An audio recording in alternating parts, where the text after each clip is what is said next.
and gentlemen, it's time for the biggest, the baddest, the most vaccinated storytelling program in all of Alaska.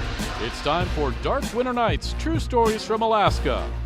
Please welcome to the stage to deliver a very special introduction to the show, Patrick Woolery.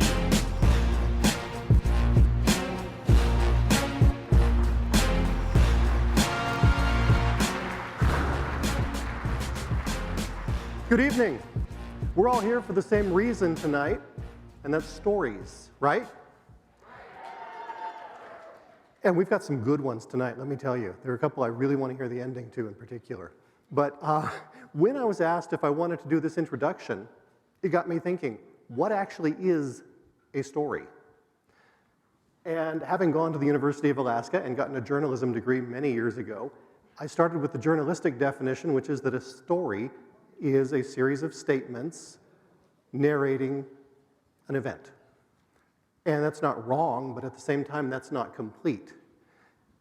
To me, a story is something else entirely. It can be made up of pictures and words, but I think a story is actually a doorway. And if all we do is look at the pictures and look at the words separate from anything else, separate from context, it's a doorway that leads you nowhere new, nowhere you haven't been yourself. But here's the thing. You let a storyteller take you by the hand and lead you through that doorway, and it's a different thing entirely. Because at that point, you recognize that a story is the closest thing that we have to real magic. With that thought in mind, would you please welcome our host for this evening, Mr. Rob Prince.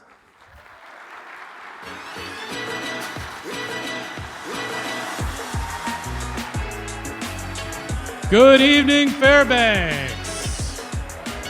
How are you all doing tonight? My name is Rob Prince, and as usual, I think UAF would prefer that I don't mention that I am a professor in the Communication and Journalism department there. We have missed you so much over the past 2 years. Did you miss me? You're just saying that. Before we get too far into the show, I want to welcome some special guests. We have a large group from Fairbanks Urology who are coming here tonight. 18 tickets they bought as a work outing. It's like a team building exercise or something.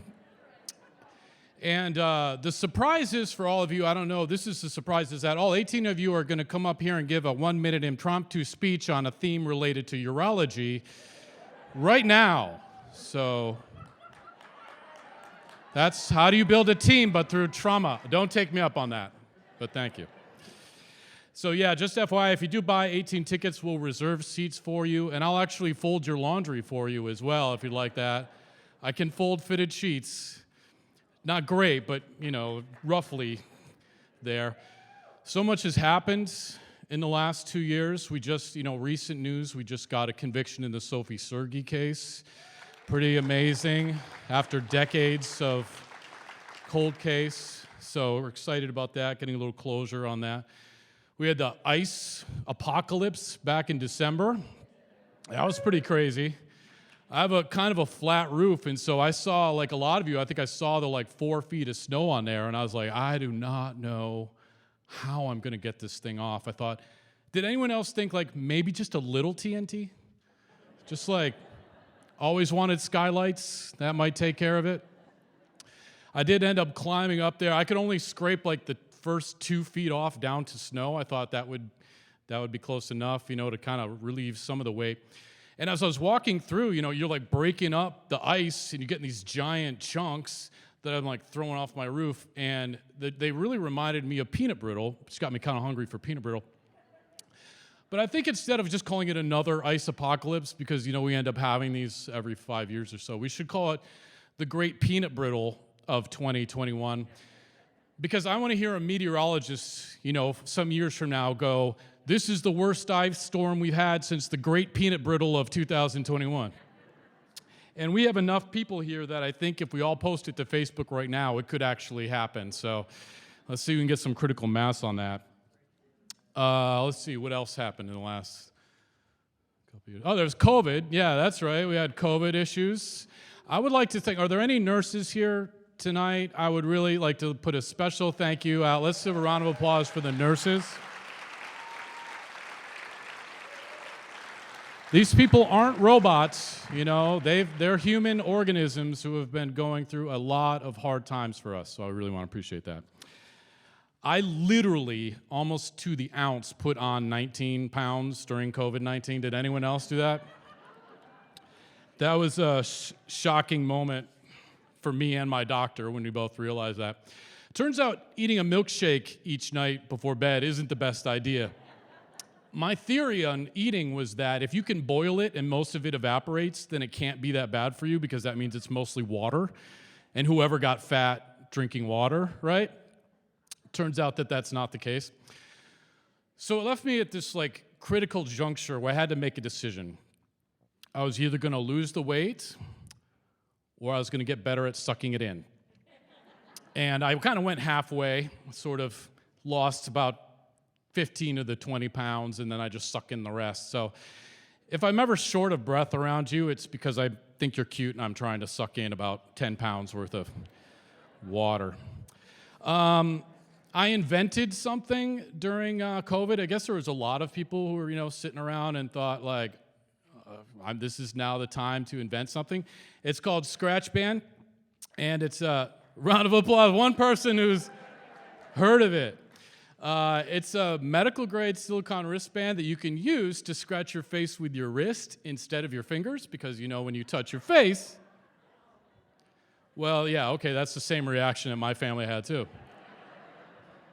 Your hands are trying to kill you. They got germs and stuff all over them, and when you rub your face, you're putting it in your face, and if you're sick, you're getting it on your hands and giving it to the rest of us. So I thought, genius idea. This is the only original idea I've ever had. And there's only one problem with it. Well, two problems. One is nobody wants one. And two is that I can't even spell the name of my own product. If any of you looked, we had a big hole in the back of the program, and I was like, well, let's just put a Scratch Band ad on there. And of course, today, one of the executive producers is like, that's not how you spell Scratch Band. It's spelled like Skrakatha Band, which is how I'm going to market it in Norway, I guess, or something. I don't know. So please don't go to skrathicaBand.life. That's probably a really bad site. I don't know. But the QR code does work. And if you try and buy it, it'll take you to where the Amazon listing used to be until they kicked me off. It's been a rough ride. Amazon has really been hard. I got divorced over COVID. Anyone else get silence? Wow, you don't know how to react to that. There's some awes in there. It's okay. It's okay. Anyone else? There's some applause. Anyone else get divorced over?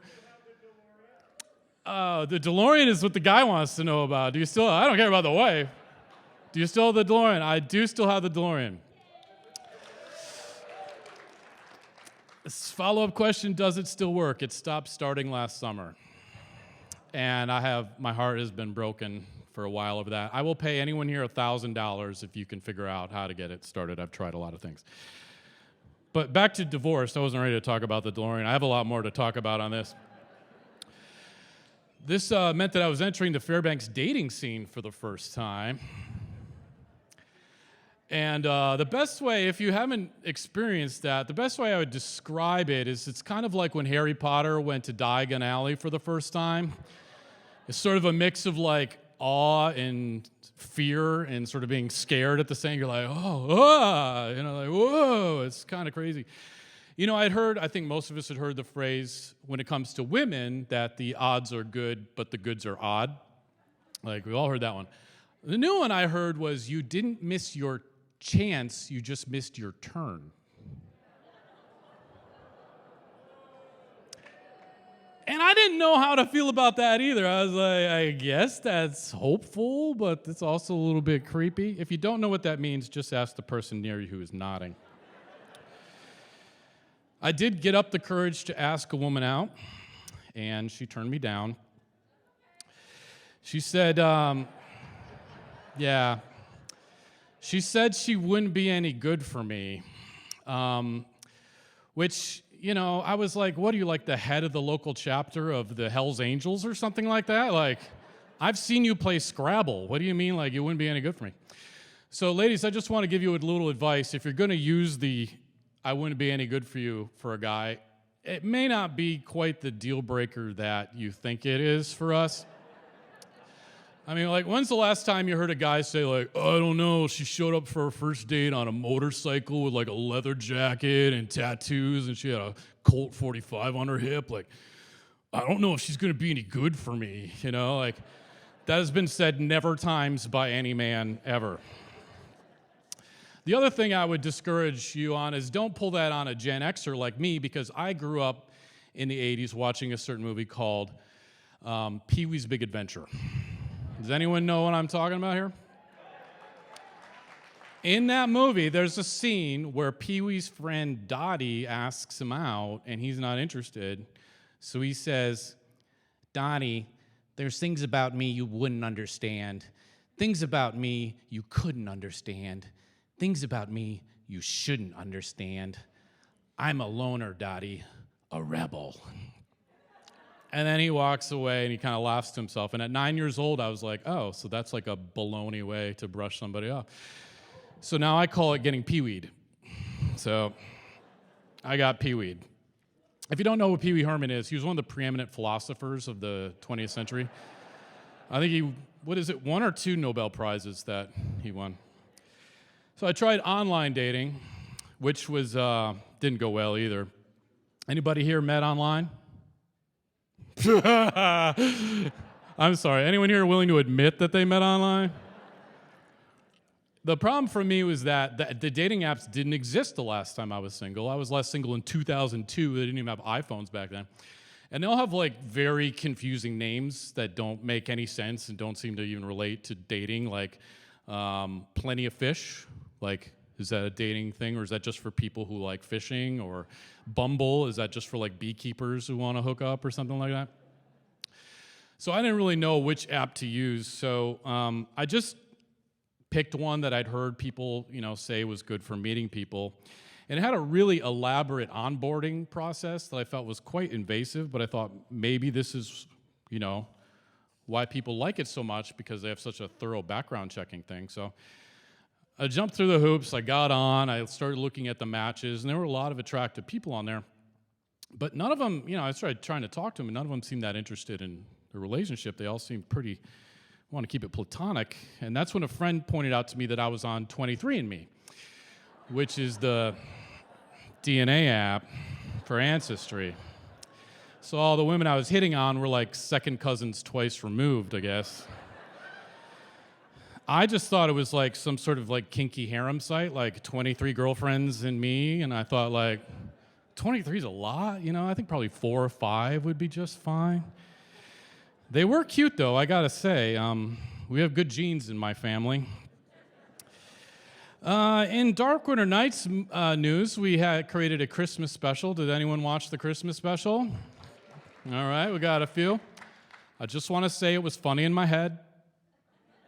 Translating it's a little bit hard. I hope you like the references to the center, a thing I never saw but still miss.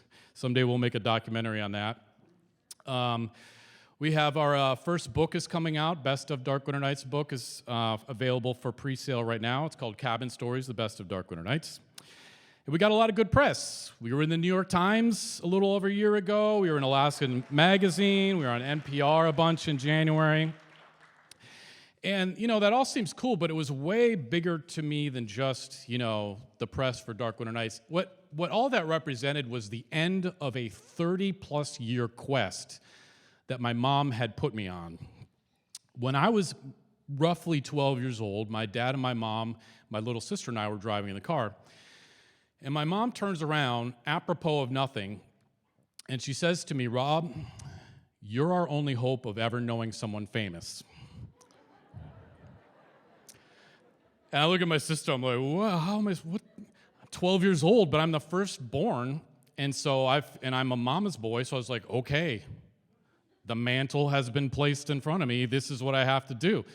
So I got into television because I thought that would be a good way to get famous. You know, started the podcast and the radio show, and I'm up here. And so when we were in the New York Times, I called my mom and I said, like, am I famous now? Have I achieved this mission that you sent me on 30 plus years ago? And she was like, yes, you are famous now.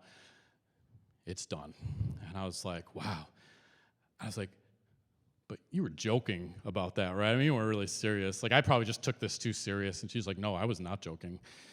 You were really our one hope. So now that I've achieved this has created kind of a question in my mind of, like, what am I still doing up here? Like, it's okay, but, like, it's kind of scary up here. If you ever watch my left hand, it's the one that gives away how nervous I am because it won't stop shaking. The rest of me are good. Knees give out a little bit. But, you know, it's kind of freaky. It'd be nice to be where you are. And so I thought this week, what if we did an audition for a replacement host to Dark Winter Nights tonight, since you all are here? No. So, would anyone like to audition to replace me as the new host of, I'll take kids, adults, we got any children here would like to do it. We want someone who's going to have a long career in this field. Come on, just come on up if anybody, if you want to, I just need one person. We're going to try out one person. Let's go. Here it is.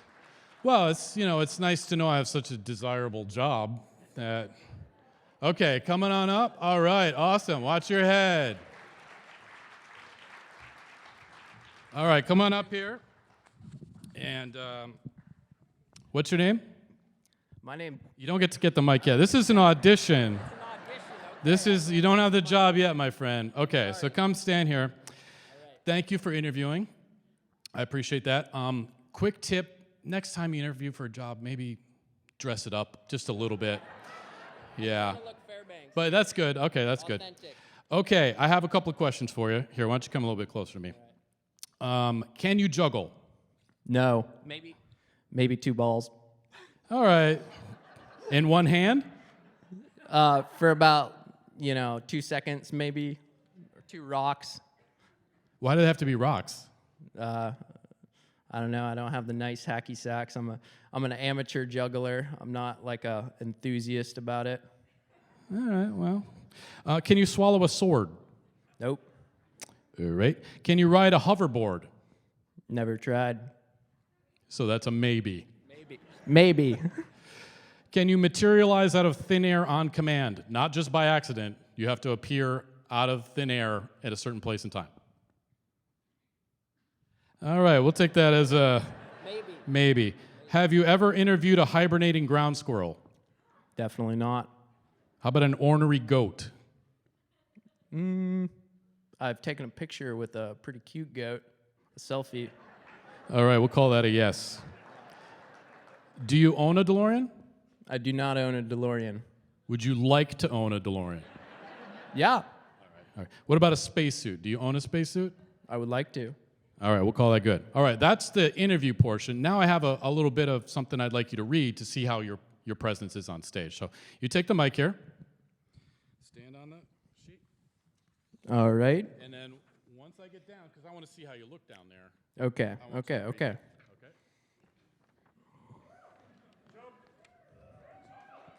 Woo! All right. Rob Prince, are you ready? Good evening, everybody. How are you? My name is Jonathan. Jonathan here. Crazy winter we've been having, huh?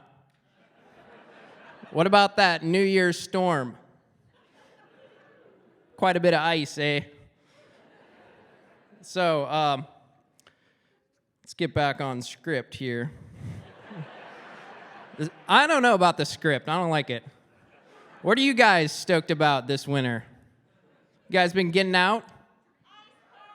Ice park. Sweet. I love the ice park. What about those big dishes they got at the ice park? You ever get in one of those? You slide into the bowl and you're like, whoa, how do I get out? Those are pretty fun. The slides are nice. Okay, I don't want to talk about divorce. That's a bummer. I went skiing at Skiland today. It was a great time.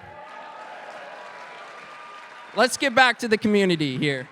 All right, thank you. What was your name again? Jonathan, I was one of the students of yours. Jonathan, who is a student of mine, who I totally... Were you online, I hope? No, I was not online. I was in class. I volunteered out of Dark Winter Nights here, Rob. Okay, well, now I feel really bad. I was going to give you a hard time about how you lasted 8 seconds before you got off script, but... Scripts are no fun. Yeah. Scripts are no fun. Jonathan, ladies and gentlemen, former student of mine who has left a permanent mark in my mind. Just so you know, Jonathan, don't call us, we'll call you. Okay, now it's time I'm going to explain the show to all of you a little bit. Who's new? Who's never been to a Dark Winter Nights show before? All right, welcome. Well, just so you know, this is the part of the show where I kind of amuse myself while we wait for people to come late. It also serves the purpose of being the worst part of the show so that the storytellers know no matter how bad their stories go, it's not worse than this right now. So it's like a confidence booster for the storytellers. Who's been drugged here by a friend involuntarily or us? Anyone here who didn't want to come but had a social? Okay, I got one there. You're my people. All right. Why go out when we own a couch? I don't know. And who's been to a show before? Who are my return folks? All right. Awesome. We're going to assume that means you either like it or you're masochists and are not sure. What's that? 6 times, all right. I will totally fold your laundry. Well, we do have an unforgettable show for you here tonight, and it starts with me stopping talking and you silencing your phones if you haven't done that already. Let me tell you how the show works. We got 2 forms that we'd like you to fill out. One is that memory form. Each show we have a different memory that we want to hear stories from you, and I'll read those on stage. And this show's memory is, what's your most memorable Alaskan dating experience? Just remember, you got a date, at least, so you're better. It can be a date, it can be a married date, it can be a play date. We're trying to open this up to more people, so you can write those down. You could also post those to our Facebook page, facebook.com/darkwinternights, and hand those in to the ushers between stories or during intermission, but we need those now so I can have some to read during the show. And then there's the audience storyteller form. And that's on the back of the program, and that's if you'd like to tell a story here tonight. You fill out the bottom of that page, turn it in to an usher, or turn it in during intermission, and one of you will be telling a story impromptu here on stage in the second half. Now, there are some rules to that. Needs to be true, needs to take place in Alaska, needs to have happened to you, needs to be under 15 minutes, and as always, you have to put your own name down, no volunteering a friend involuntarily. So go ahead and hand those in. If you have a story for us, but you're not comfortable telling it live here on stage tonight without practice, circle another time, or better yet, wait until after the show so we don't accidentally pick you. And we'll contact you about hearing what we'd love to hear. More stories. You always need stories all the time, so we'll contact you through that. There's other information on there about getting on our email list and all that stuff too.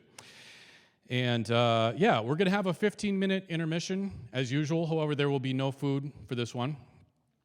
So if you're thirsty, you have to do what my mom would tell us to do on a long car trip when we were like, "Mom, we're thirsty." And she'd be like, "Suck spit." This was like before water bottles. We were just told, "Suck spit." So there's probably a water fountain. You probably don't have to suck spit during intermission if you're thirsty. But so that's the deal. Everything clear? Any questions at this point? Good. All right. Now let's get to our first storyteller. If you Google benefits of physical fitness, there's a couple things you'll learn about. It can reduce your risk of heart attack, can help you manage your weight better, can help you build stronger bones, muscles, and joints. And our next storyteller can really attest to that last one. Here's Phoebe Gonzales Rohrbacher with a story we call Benefits of Physical Fitness.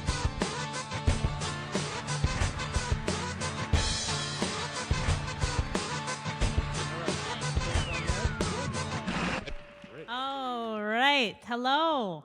Thank you. Hello. How's everybody doing? Woo. Thanks, Rob.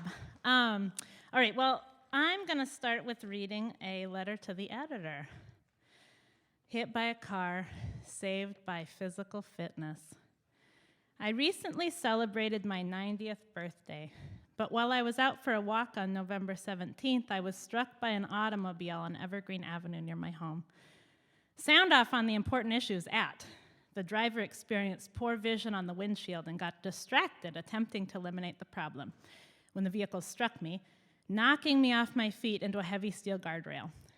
The emergency room at Bartlett Regional Hospital spent 3 hours doing x-rays and multiple checks on my body and found no broken bones. I have extensive lacerations on my legs and I am recovering slowly. This accident was as close to death as I ever care to be. Therefore, I point to the urgent need for sidewalks.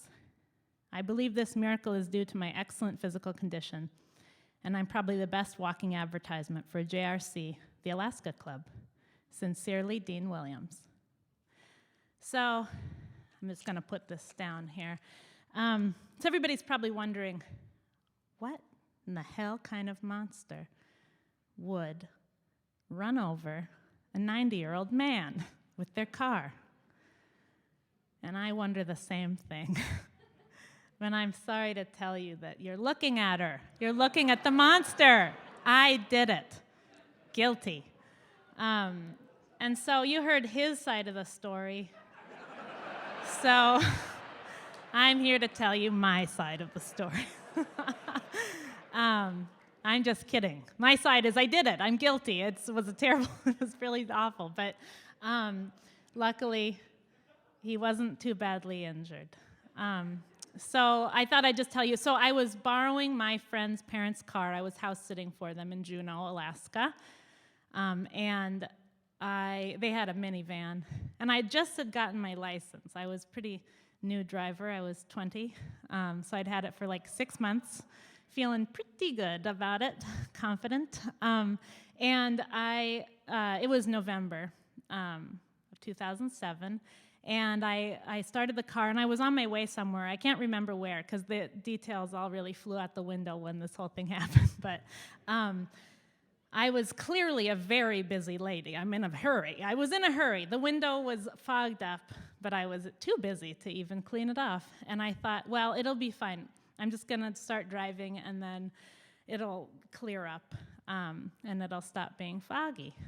So I started driving.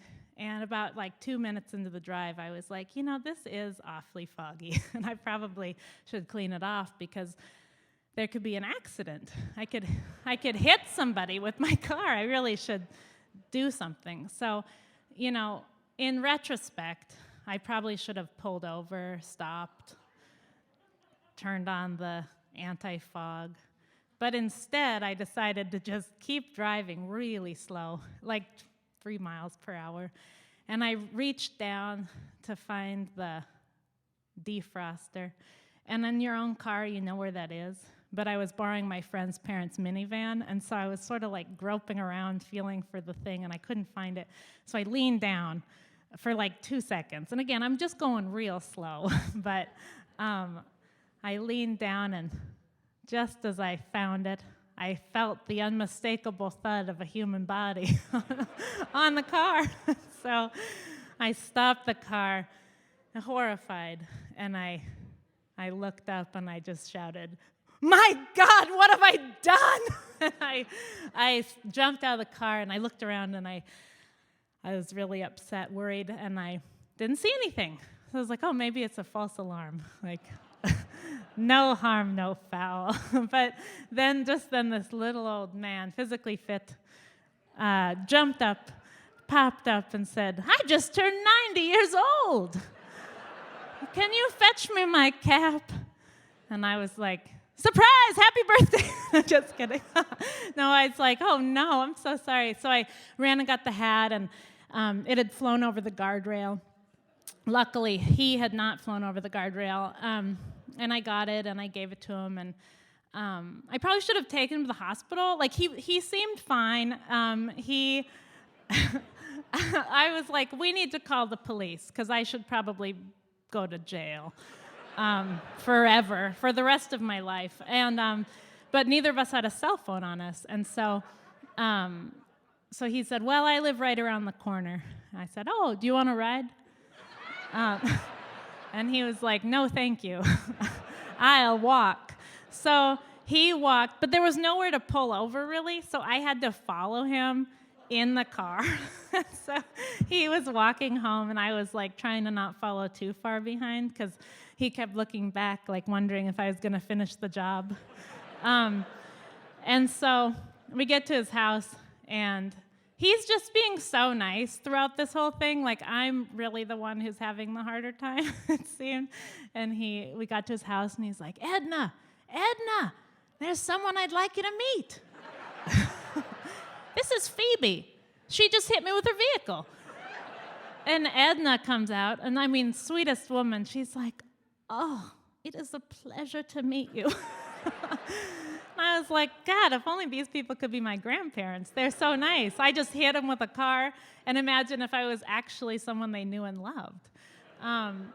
So she's like in the kitchen making me tea and cookies, and he's in the living room with me, and I think I'd called the cops by that point, and I was trying not to, trying to hold myself together. He's trying to make light, like jokes for me to help me make me feel better. He's like, Edna and Dean are palindromes, E-D-N-A, D-E-A-N. Isn't that wonderful? I was like, I'm so glad you found each other, yes. And he's like, this is the closest I've ever come to death. And I served in World War II. I fought the Japanese. And I was a logger. I was like, my God. What the Japanese Imperial Army and an unregulated timber industry pre-OSHA couldn't do, I almost did. And I later learned that he survived polio. So anyway, the police came and they took a couple of points off my license. I was like, here it is. If you want me to do the honors, I'll cut it up. But they said I could keep it. And I always was trying to figure out, I felt so bad about this. And I was like, what could I do to just help make up for this? And so one thing I thought of, I was like, it's holiday time. My parents usually have a Christmas party every Christmas. So I invited them. I invited Dean and Edna. And unfortunately, Edna couldn't make it, but Dean showed up, and he had a little tray of cookies, probably my favorite kind that she'd made me the day of the accident. And he brought it, and he walked into the house, and the decorations are so nice, and he's looking around. He's like, oh, what lovely decorations. And the words had no sooner left his lips when he tripped over our ottoman and tumbled to the floor, probably hurting himself again. So at that point, I was like, okay, the nicest thing I can do for these people is to really distance myself, because clearly I'm like, next in line for the angel of death. So I let him live out the rest of his days. And on December 18th, 2012, God did what I could not do. And he went to heaven. And I just, nowadays, I just like to think about whenever I'm driving and I have a, foggy windshield, and I think, I don't have time to clean this. I like to think Dean's in the car telling me, like, just take the extra 2 seconds. So, thank you.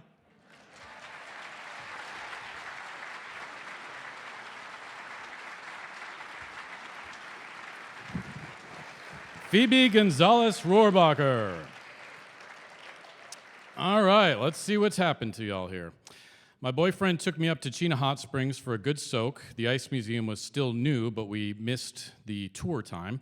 So he hunted down an employee and asked if we could just get a peek. So the person gave my boyfriend a time for us to meet for a quick tour. I was stressed about the employee getting in trouble and was amazed at the interior when we got inside. There was an ice igloo that we went inside when my boyfriend said he wanted to give me my own piece of ice and gave me a beautiful engagement ring. happily married still. I hate you just a little bit. Congratulations. Went on a blind date, partway through realized he was my kindergarten teacher's son. A few years later, went on a blind date with a different man, turned out kindergarten teacher's other son. Hashtag small town Alaska. Going out on snow machines with beer hooked on back of my sled, then having my date pull up short, pop the cowling. I thought she had broke down. Nope, she pulled beanie weenies from a mess kit on the manifold. Happiness. All right, classy, very classy. All right, what's the most, they can come around here. I'm kind of in the middle of something, but I appreciate it, that's good.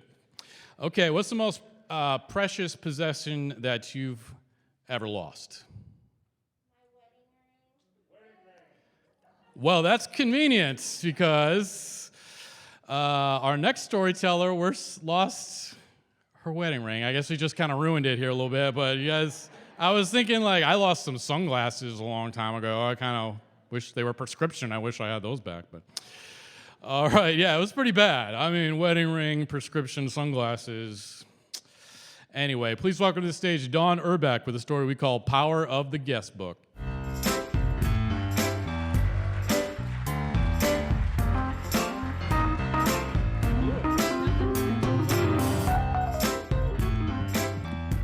Awesome. Thank you, everyone.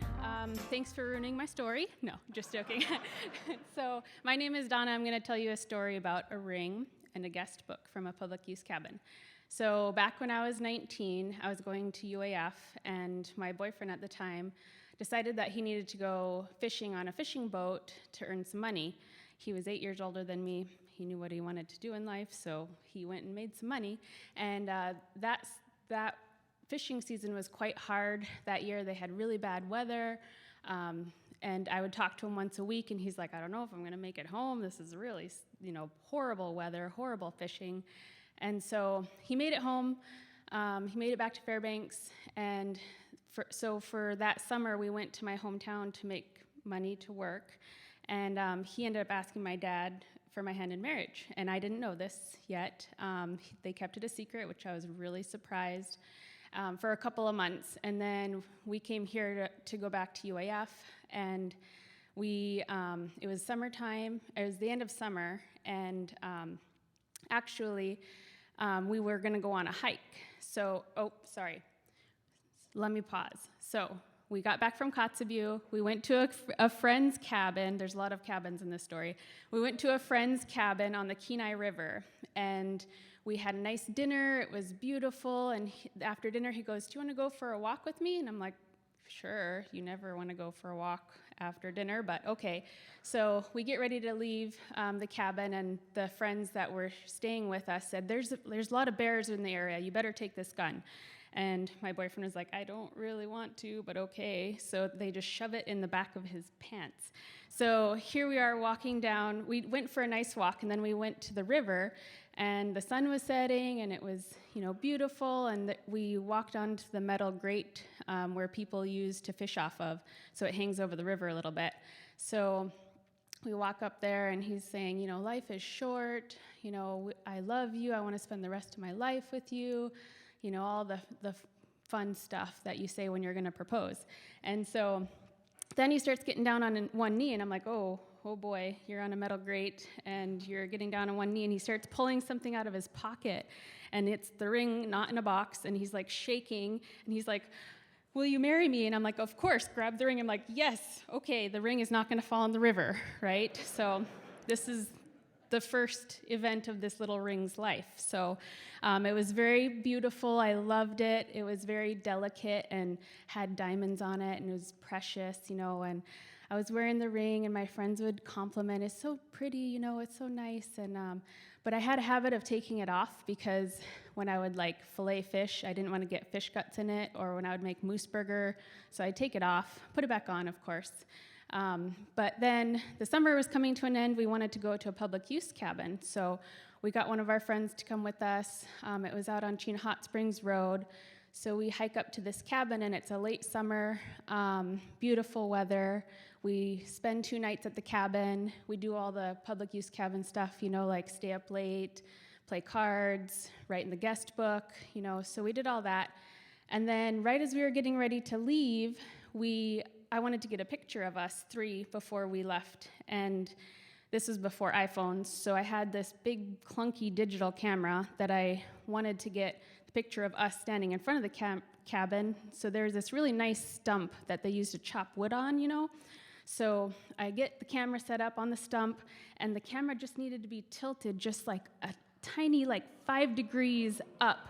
And so I'm looking around, I'm like, there's no rocks, there's no good rocks around here, no sticks. And I'm like, hey, my ring, I can use my ring. So I put my ring underneath the camera, and it's a perfect angle, set it the 10-second timer.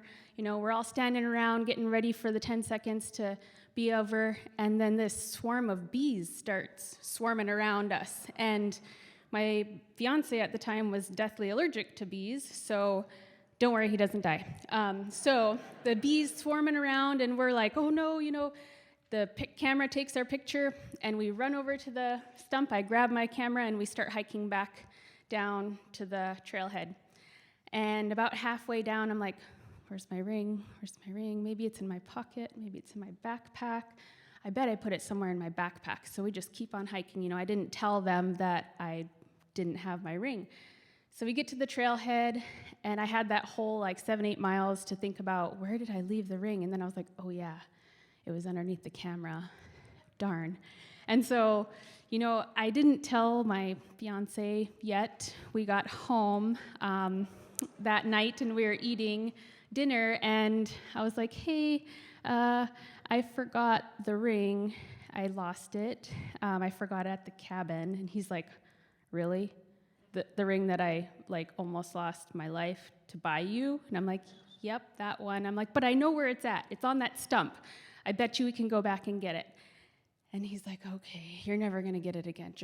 You're never going to find it. Just forget about it. I'll just buy you a new one. I'm like, nope, I'm going to find it. I know it. And so I try and find a friend who has a 4-wheeler so that we could just drive up there, because it was a long hike. I found a friend, and they're a couple, and they're like, we can bring you up there. So we couldn't get there the weekend after. We got there 2 weeks after the ring was lost. And we drove up to the cabin, and the first thing I did was go over to the stump, wasn't there. I'm like, oh, okay, it's not there. So I go into the cabin, and I was like, I should write in the guest book. I'll draw a picture of the ring.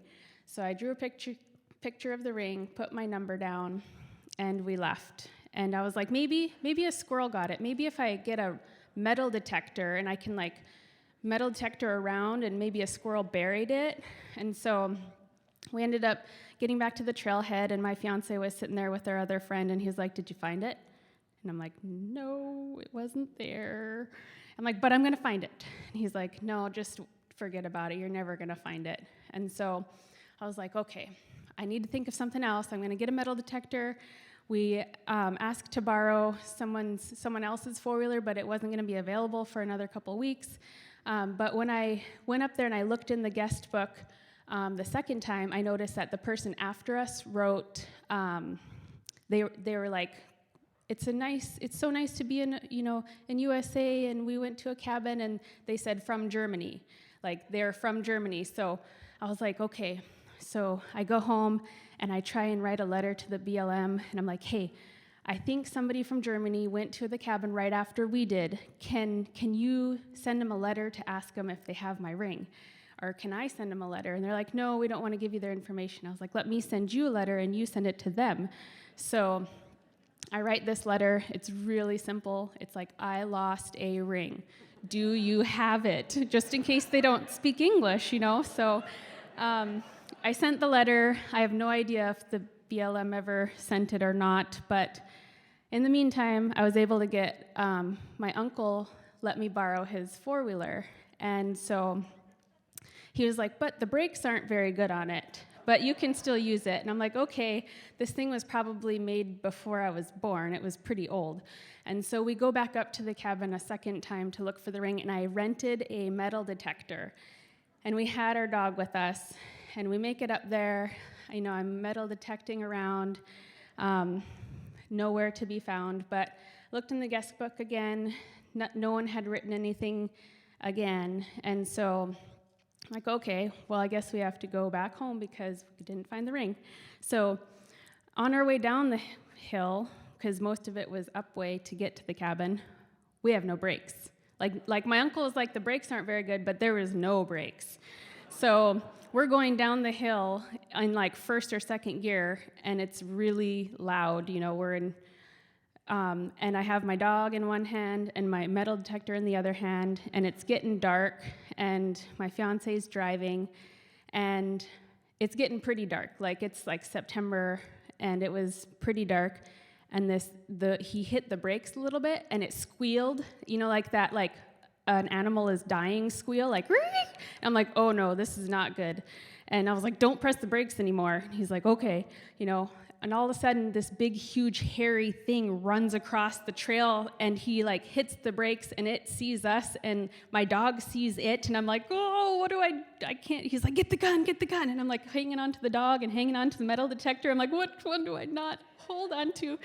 I didn't get the gun out. The bear ran in front of us and must have gotten spooked, but ran, and by that time he, geared up, and we were hauling ass down the hill, with no brakes, and I'm like, go, go, go, it's gonna get us, So we made it back to the trailhead, and, he's like, yep, we're never gonna find your ring, it's gone. And I'm like, okay, darn. So months go by, years go by, and I was in pharmacy school in Montana, and my fiance was still here in Fairbanks, and we were meeting up in Seattle for Thanksgiving. And so on Thanksgiving morning, I get this phone call from an Alaska number. It was the time before iPhone, so it was like I flipped it open, and I was like, hello? And they were like, I found a ring. And I'm like, what? Are you like, I was freaking out, and my fiance was right next to me, and I'm like, they got the ring. And so I was like, where did you find it? How did you find it? How long have you had it? Like, it's been 2 years at least since. And so he said, well, I usually go up to that cabin to go hunting every year, and, I went up there, and we started setting up camp, and there was a ring on the log, and I just, grabbed it and was like, wow, there's just a ring out here. So he kept it, and his wife had put it on her pinky finger and had worn it for 2 years. And he was like, how do I find this person whose ring this is? And so he goes to that cabin every year, and so he went the second year. He was like, I'm going to look in the guest book to see where we were hunting last time and see how many days we stayed. And so he was looking through the guest book and saw that I drew the picture of the ring. And so he was like, yeah, I've put your number down, and I make a to-do list every year, and I have to get the to-do list done by Thanksgiving.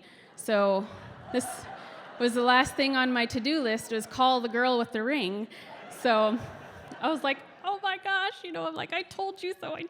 And so we made a plan for my fiance to meet up with them, because he was coming back to Fairbanks, and I was going back to Missoula for pharmacy school, so I wasn't going to be able to get the ring from the people who had it, but we planned that they would go out to lunch, and they would exchange the ring, and I still had, a month or so before Christmas break, then I can come home and actually have the ring, So I told my fiance, I was like, you get the ring, you put it in a safe spot, don't lose it, he's like, yeah.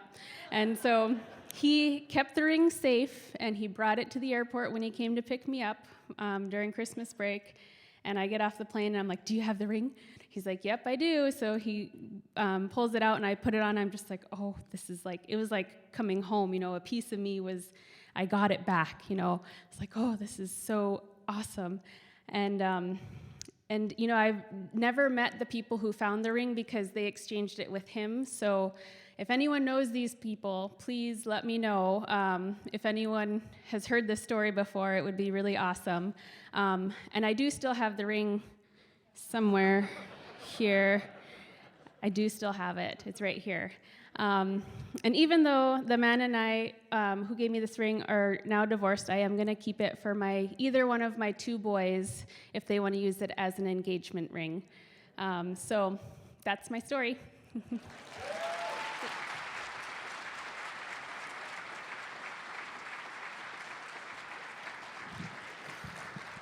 Dawn Erbeck. All right. Met wife at Denali National Park, saw her in waiting line, floored it to get placed in line behind her. Spot was taken by an elderly gent. As we talked, I slowly made my way in front of him. He smiled and knew my intentions. We stayed together at Wonder Lake for 4 days in love. We met up a year later and bicycled to New Zealand, still happily married today, 36 years later.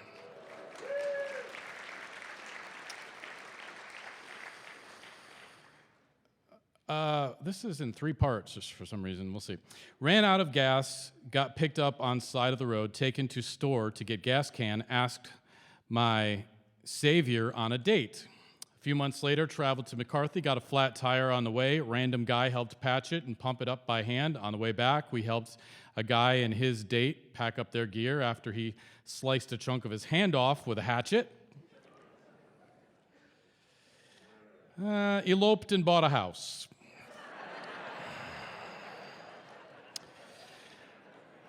I talked this South Carolina babe into coming to see me in Alaska. I took her fishing on Prince William Sound. It was glass flat seas and sunny. I told her, it's always like this. And she moved in with me. Oh. Starting a relationship with a little fibbing, that's fine. All right, we love sharing funny stories on Dark Winter Nights. They lift our spirits. It's easier for our team to tell if you like the stories because you make a noise when you find a story funny. However, I am of the opinion that if we just tell happy stories about Alaska, then we're just creating another caricature of Alaska. The truth is, sad things happen up here, and we need to talk about that sometimes, or we'll feel very lost when sad things happen to us. I also think one of the best ways to show compassion towards someone is to listen to them telling their story. Our next story is very sad, but it's not just that. It offers hope and healing.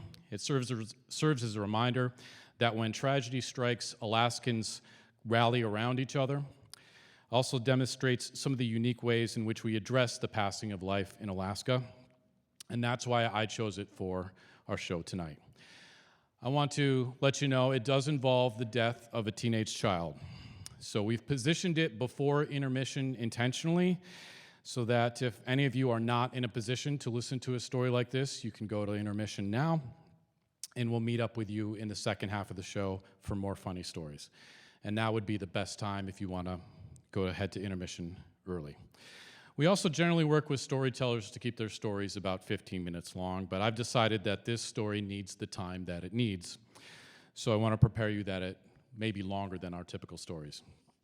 I am so honored that our next storyteller has trusted us with sharing his story tonight. Please welcome to the stage Dave Runfola with a story we call Earth Will Care for You.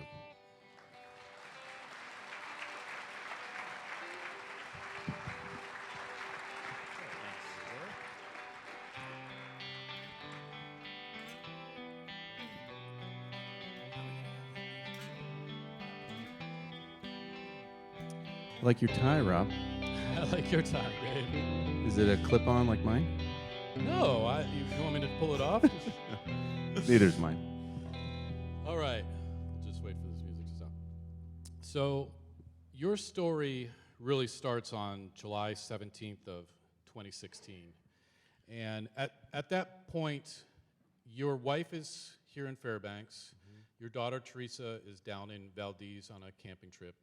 Mm-hmm. And you're basically going upriver from Bethel to Antioch at that time. Mm-hmm. And so Tell us about what you were doing in that area. What were you going upriver for, and what was that about? So I was working for Fish and Game, and we had a project in the middle Kuskokwim River, and I had to take a boat. We needed another boat. I took a boat from Bethel and loaded it up, and it was heavy, and the wind was blowing, and there was a lot of chop in the river, and it was a long, hard, tiring ride, 5 hours into Antioch. Then I stowed my gear. I was alone in the boat. Stowed all my gear and started to relax. And I called my wife and talked to her, and she gave me an update on the girls. Teresa was camping with her friend Carmela and her family. And so I called Teresa, and she was going to go home the next day. And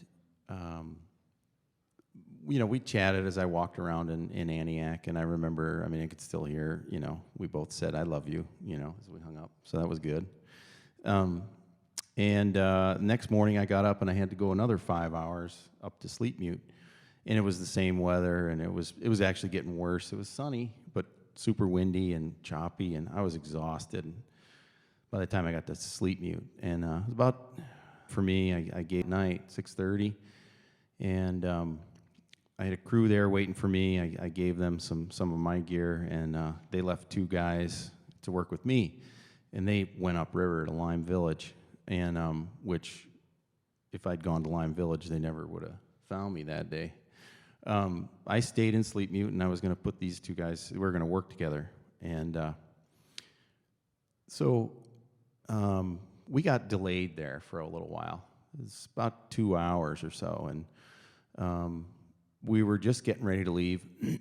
I was getting in the boat, and I hear somebody behind me say, "Dave?" And I turn around and I look, and there's a lodge there in Sleep Mute, and the lodge owner is there, who I know, and he's coming down the road, and he has his cordless phone with him. There's no cell phone service at that time in Sleep Mute, and it just seemed incongruous, and he's walking away from, obviously, I'm thinking, well, how does that phone work? It's so far away from the base, like just whatever. But he's holding it really almost like gingerly and pushing it toward me.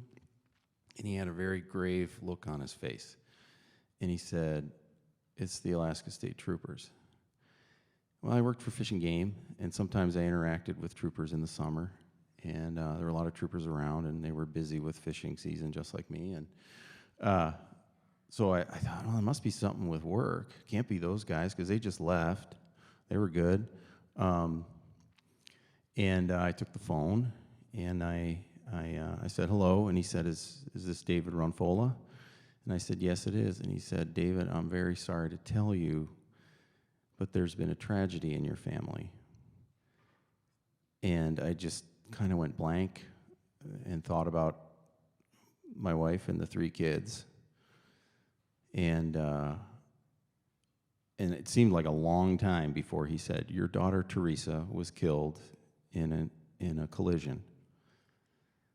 And he started to say to me, he started to apologize, because the Alaska State Troopers don't do this stuff over the phone. But he said, "We've been looking for you for 3 hours. I wish that I could be there in person. We tried to get a trooper, but we just couldn't get anybody, and we didn't know where you were. And when we found out that you might be there," and they just found out I might be in Sleep Mute. Nobody knew that I was there except the people I was with. Just by chance, they caught me. And later on, when I talked to him months later, he came to my office and told me about that day. And he said they had all of their trooper planes that were in the interior and in the Kuskokwim area they were all responding to other emergencies. And they had a couple lined up that once they got in, they were going to refuel them and get a pilot and they were going to fly the Kuskokwim River at about 150 feet and look for me. And they were pretty close to doing that. If they'd had a plane come in time, they would have been looking for me. And they even had if they couldn't get a plane at some time, they even had a chopper in Bethel that they were going to dispatch. So he didn't explain all that to me then. But the way he was talking to me, he sounded so upset. And I kind of like almost felt like, you know, comforted by that, but also I was sorry for him. Like, you don't have to be upset. You're telling me. And but then, you know, that probably all happened in a second or two. And I read the incident report, and he said that the way he wrote it was, and then he collapsed. I called out his name a few times, and the call cut off. And at that point, I didn't care about the phone. I went up and we took care of some stuff that we were trying to get done, and like I had to put stuff away. You know, we had to work. Called my wife, and that was a very difficult phone call. And then I called work, and I spoke to my colleague Caroline, and I was explaining to her, these guys have to work. They don't work for Fish and Game. They're contract employees. I'm going to leave them here. I got to get them ready for work, and then I'm driving down back to Antioch to get a plane. And it sounded all logical to me that I had to let these guys work. And fortunately, she talked me down, and she said, Dave, you are not driving a boat back to Antioch by yourself. That's a really bad idea. And she did manage to convince me that, yeah, that is a bad idea. But as I'm getting in the boat, I'm still on state employee mode. And I didn't realize this at the time, but these guys, because of their relationship to the state, they actually can drive the boat, but I didn't think they could. So I decided to drive. And the two guys were in the boat with me. And we drove back down, and it was still rough. And this was late July, mid to late July, so it's getting dark. It's not as far north as Fairbanks. And we get more than halfway down, and it's just almost not pitch black. It's getting real dark that I can't read the river anymore. And I asked one of the guys to drive for me, and he drove for a little while, and then I took over last half hour, 45 minutes into Antioch. And I know that stretch of river, so I guess I managed it somehow. I was absolutely beat. We got to Antioch, we got out of the boat, and we still had work to do. We had all this stuff that had to be locked up. So we spent about an hour doing that. And then about 3:30 in the morning, well, you know, we were on the river for about 5 hours. 3:30 in the morning, we got back to where we were staying in Antioch, and the young man who was staying there with me, one of the guys who I was working with, his name was Matthew, and he just, I'm just standing, and I said, okay, well, I guess we should go to bed, and he just turned towards me, and he just put his arms around me, probably a 23, 24-year-old kid, and that was really nice. I was kind of surprised. And then I laid down in bed, and he went into his room. We had a shared wall between our beds. And I could hear him at 3:30 in the morning on the phone talking to someone, and then I could hear him talking to children, babies. And, you know, his daddy, you know, saying stuff like that, and I could hear that coming through the wall, and I thought, man, you know, that was kind of touching, you know. So I didn't sleep very well, as you can imagine. I got up probably about 4:30, and my family's on the East Coast mostly, and so I realized, well, I got to make the call. They're getting up, or they're up, and so I called my sister, asked her to go to my mom's house and let her know, and called one of my brothers and asked him to call lots of family. And decided to try again to sleep. I had called Caroline at some point and asked her about plans for the next day, and she said, well, right now you're scheduled on a flight, and you're not going to get back to Fairbanks until tomorrow, but we're working on something. And I'm trying to get some sleep, and I'm laying down, and my phone rings, and it turns out it's this woman. Her name is Roberta. She's a family friend, and she works for the U.S. Department of State. At that time, she was on the Arctic Council, and she had a lot of contacts in Alaska, and so did her boss. And she knew a lot of people in Alaska, and she had actually called someone who she became friends with in her work in Alaska, and this woman is actually from Fairbanks. She lives in Fairbanks. And she called her and asked her about it. Have you heard? And it turns out that her new close friend from her work in Alaska was actually the aunt of a girl who was like a sister to Carmela and very good friends with Teresa as well. Carmela is Teresa's best friend, yeah. Who was also in the accident. Yes, they were both killed in the accident. And so small world, she knows this girl's aunt, and so they were talking about it, and she also had talked to my family, our friend Roberta, and she learned that they had been trying to get me home more quickly. And she talked to her supervisor, her boss, who was the chief of the Arctic Council, and he's an old Coast Guard commandant, so he's a little experienced in search and rescue and extraction and stuff like that. So he started, and they had a lot of contacts in Alaska state government, so they called the lieutenant governor's office, and they tried to work on a charter. So she wasn't telling me all of this, but she was saying, we're trying to get you home. And turned out that the people at my office managed to arrange something, and they were working with the governor's office as well. And so we managed to they managed to get me home more quickly. So that day I went to the airport, and I got on the plane, and it was going to take me straight back to Fairbanks. The pilot was a close friend of my wife's uncle, next door neighbors in Bethel, and he was so kind, and he just sort of doted on me, and we got on the plane, long flight back to Fairbanks. I don't remember how long it was, but it was long, and I got to the airport, and Caroline greeted me, and then she brought me to my home, and I saw my family, and people had already started to gather. Now, while I was still on the river, before I knew anything, my wife was at home, and she had been in contact, of course, with Teresa, and they had talked about her coming back that day, and this was July 18th, her coming back that day, and the fun that she'd had fishing. She caught some fish, and she asked her if she wanted to eat the fish if she wanted her mom to cook the fish for her when she got back, and she said, no, I want to save it till Dad comes home. And so she was excited about that.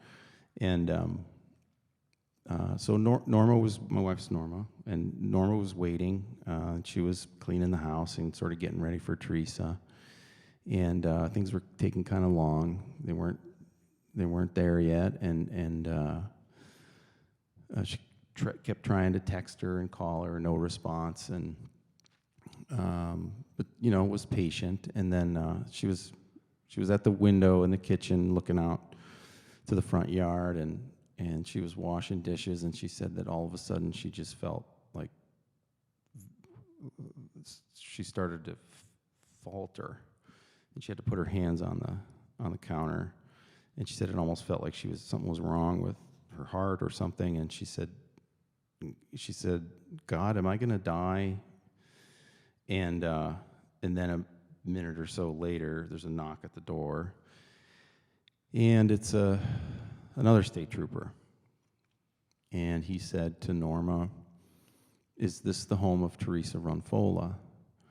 And she said, yes. And who are you? I'm her mother. She's my daughter. And he said, may I come in? And Norma said, no, why are you here? And he said, I need to come in. So he went in the house and stood by the door and told Norma that Teresa had been killed in a vehicle collision. And Norma started begging him to tell her that it wasn't true, and asking him, can you please bring me to her? Can I see her? And of course, he couldn't do anything to help with that. And she fell to the floor and gripped his legs and begged him and just cried and was just collapsing there.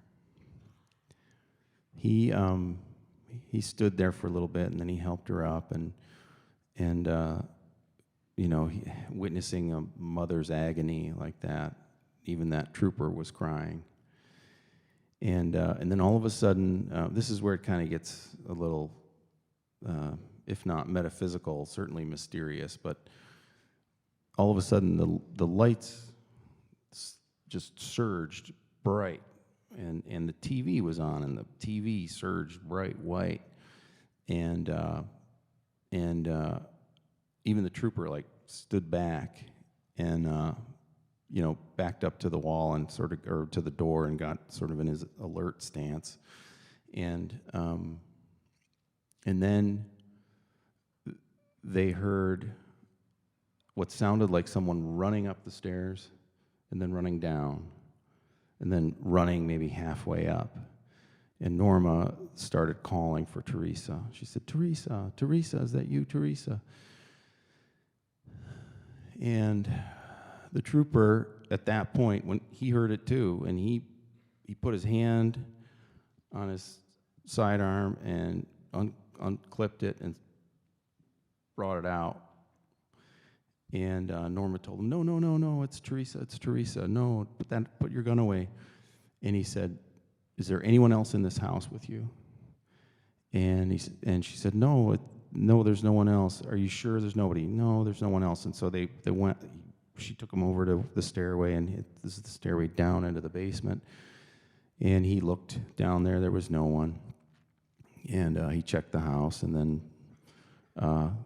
things settled down, and he worked with her to find our son Sean, and Sean came home, and then people started to gather. Friends got the news, and people started to gather. And apparently what had happened was that as they were driving home from Valdez, they had approached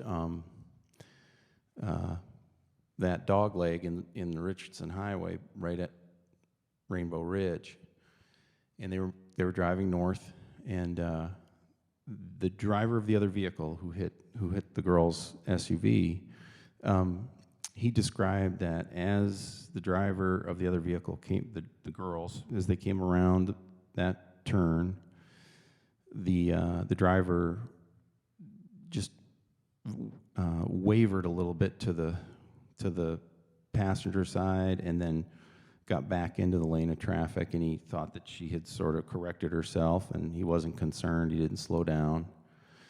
And then just as they were right in front of his vehicle, she drifted again, this time over the fog line, and hit some gravel, and then overcorrected and bounced, sort of turned right back at a 45-degree angle.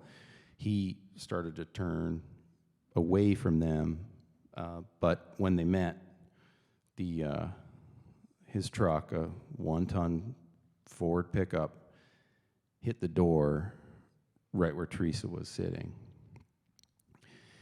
And immediately the vehicle then rolled.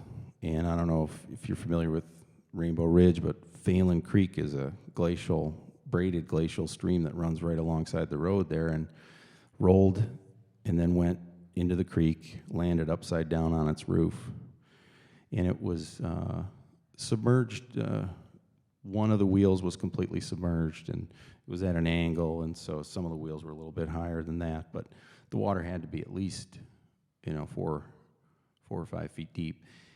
And this So both girls were underwater, upside down at that time. Yeah. And this is a glacial stream. It's also mid to late July, a lot of snow melt by then. We'd had a lot of rain that summer, so the water's really high and it's really swift. And car came up, and then another one right behind them.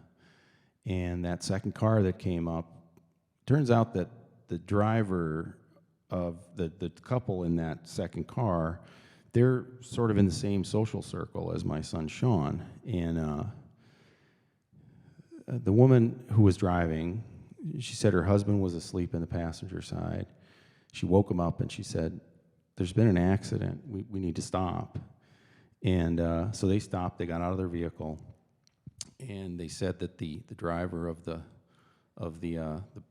Ford pickup got out of his vehicle and was sort of stumbling around in a daze.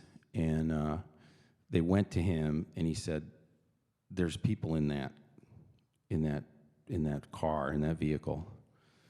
Well, it turns out that Robert was training to be an EMT, and this guy, and the vehicle wasn't right next to the riverbank. It was in deep, swift water. He decides to go in, and there was another person there who helped him, tied him off with a tow strap or something, and he went in the water, and he somehow managed to get to that vehicle without getting swept away. And he climbed up on it, and he looked inside. He said he saw 2 people, and then he tried to open the door, and he had a lot of trouble getting it open, but he managed to get it open a little bit. And this is the driver's side door? Yeah, it's the driver's side door.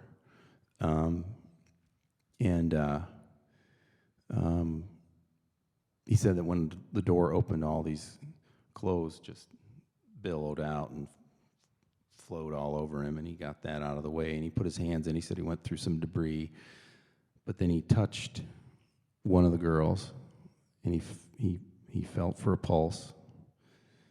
No pulse, and she was very cold, and so he presumed that they were dead, and so he got himself back to safety. Other cars had passed, and they, told people, "Please call 911 as soon as you get cell service." And Yeah, because that's one of the problems. There's no cell service in this area. None at all. Yeah. About an hour later, the troopers show up with 2 fire companies from Delta, Fort Greeley, and the mountain rescue crew from the Black Rapids Training Center. And all those guys and women were able to get that truck out somehow. They winched it out. Somebody got onto the truck, got onto the vehicle with a cable, hooked it on. So somebody else went in the river, and then the fire truck pulled it out. And this is an SUV, so this is not a small No, it's vehicle a to pull out. Suburban. Yeah. So and the woman who was, who had pulled up with her husband Robert, she described that they got the vehicle out, and it was upright, and they had extracted one of the girls, and then the other girl they were getting out with jaws of life. And as they were taking her out, she said another vehicle came around the bend and stopped, and then a woman got out and started wailing. And she said, I'm guessing that was her mom. Carmela's mom. Carmela's mom. Because they were on the same trip and they were following after them. Yeah. So, all the things that had to happen there, and with the troopers and the fire company and the first responders.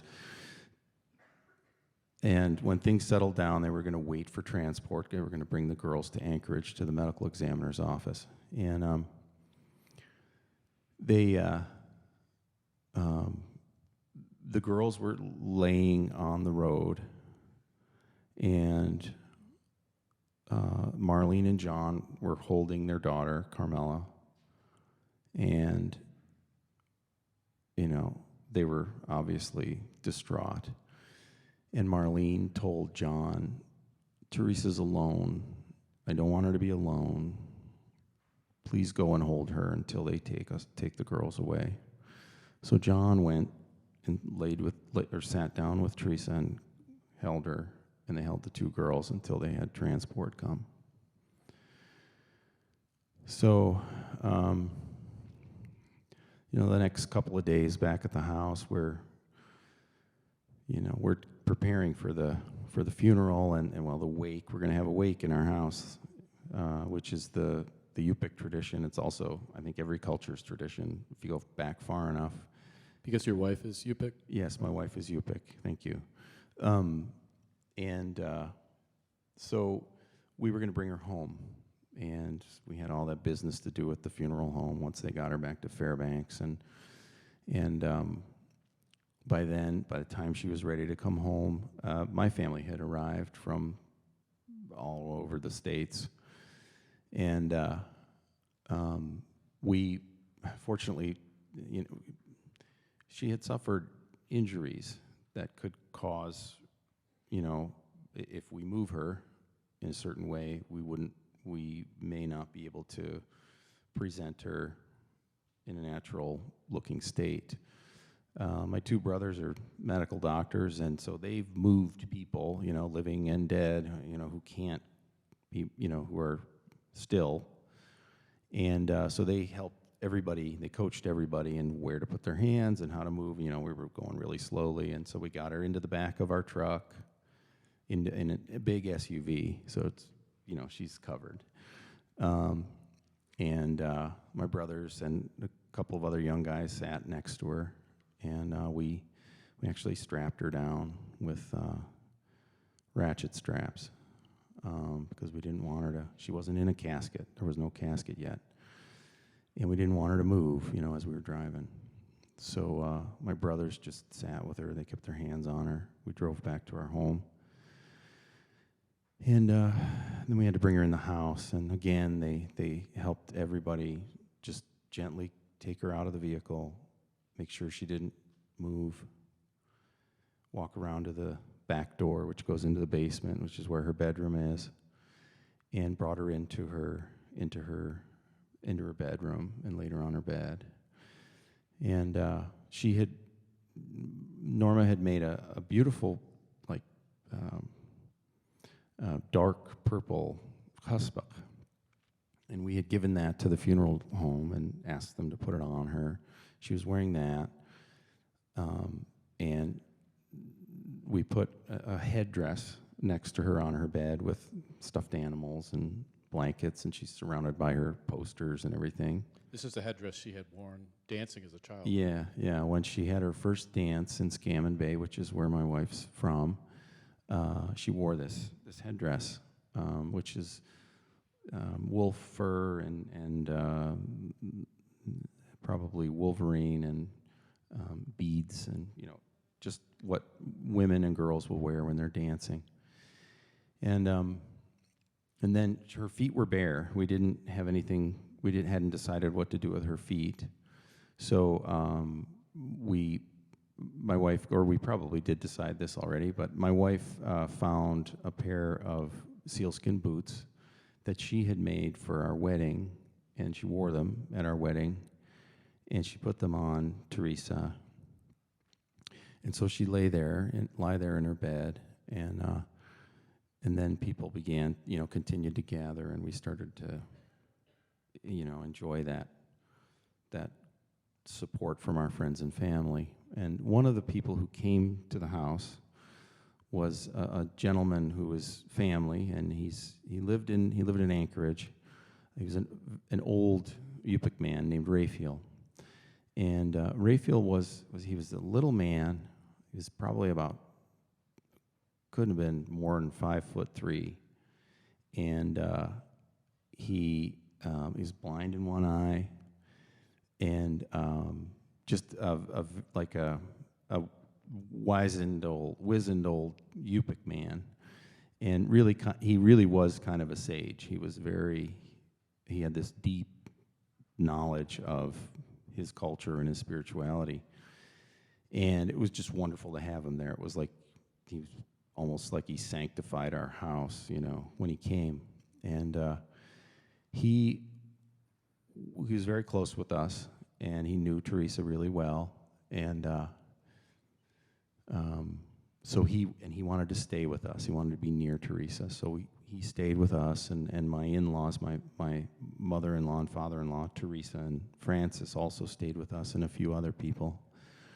And they really sort of brought this peace to the home. The elders did. And every morning, Raphael would get up, and he would sit by Teresa, and he would pray the rosary. And but he would also pray to her or with her in Yupik. And he told us, well, you have to tie her feet together. And so he asked us to find something to tie her feet together. So we found a moose hide strap, and we tied her feet so that they were upright and parallel to each other. And she had that, her feet were bound that way while she lay in her bed. And Raphael spent a lot of time talking to Teresa, and he'd speak to her quietly.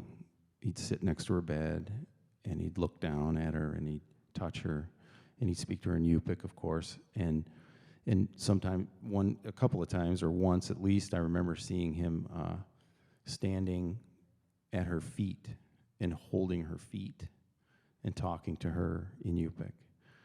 And and I was with him, and he said, I'm telling her what to do now. She's just a baby. I have to tell her what to do because she doesn't know what to do now. And I have to make sure that she knows how to make her path straight and flat, and to make sure the sea is calm as she goes to where she needs to go. So Raphael was imparting this ancient Yupik knowledge, this spirit, to help this little girl who was too young to know what to do next. And that was overwhelming. He wasn't just helping us, he was helping her in her death. And there were so many poignant memories from that time, and so many remarkable things that happened. The way that people behaved around us, so many people were so moved by the tragedy. And I remember a friend of ours who came in, and she knew Teresa very well, and she just fell to her knees and stayed there for 10 minutes weeping. And these are the things that we would see. People were behaving in a way I've never seen that kind of grief poured out. And there were also people who were just standing around in the kitchen waiting for people who needed food or who needed their plates cleaned or anything, and just standing there, like so much giving. And well, we still hadn't arranged for a casket. So I was getting lots of calls, and one of my friends, Randy Brown, called me, and he was very upset. And we were talking, and he throughout the entire conversation, he was consoling me, but he was asking me, what can I do for you? What can I do for you? And I just kept saying, I don't know. And I said, well, if I think of something, I'll call you back. And he said, please do. And so maybe the next day or later that day, I thought, you know what? I'm going to ask. Randy's an amazing craftsman. I'm going to ask him to make a casket for Teresa. And I called Randy back, and I said, Randy, I do have something that you can do for me. And he said, he sounded so eager. He said, yeah, what is it? What do you need? And I said, can you make a casket for Teresa? And he said, absolutely, I can do that. And I didn't know, and I started to I said, okay, well, I need to get you some measurements, and I'll see, she's about 5'8", and he's like, no, Dave, don't worry about it. She's a teenage girl. We're going to make a casket for her. It'll be fine.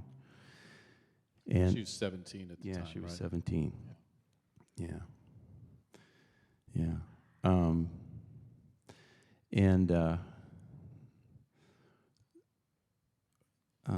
So turns out that Randy, then he got some help from a friend, this man, John Manthai, who knew Teresa as well. The week before she died, she was a counselor at a day camp that John was involved in, and so he got to know her, and he just loved her.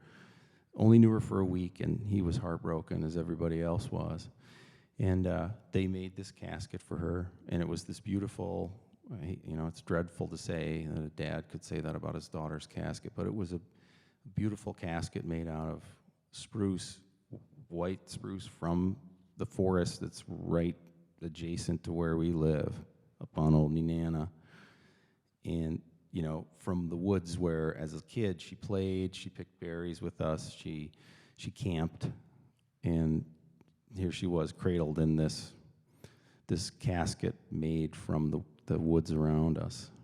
And then Caroline and another woman at work, they had spent a lot of time in interior villages, and they had seen a lot of death, and they'd helped with funerals, and they offered to make a liner for the casket. And so they asked me about Teresa's favorite colors, and and I told them, and they made this beautiful liner that was padded, and a pillow for her head that was made from it was blueberry season, and we pick a lot of blueberries, and it was like an abstraction of blueberry bushes.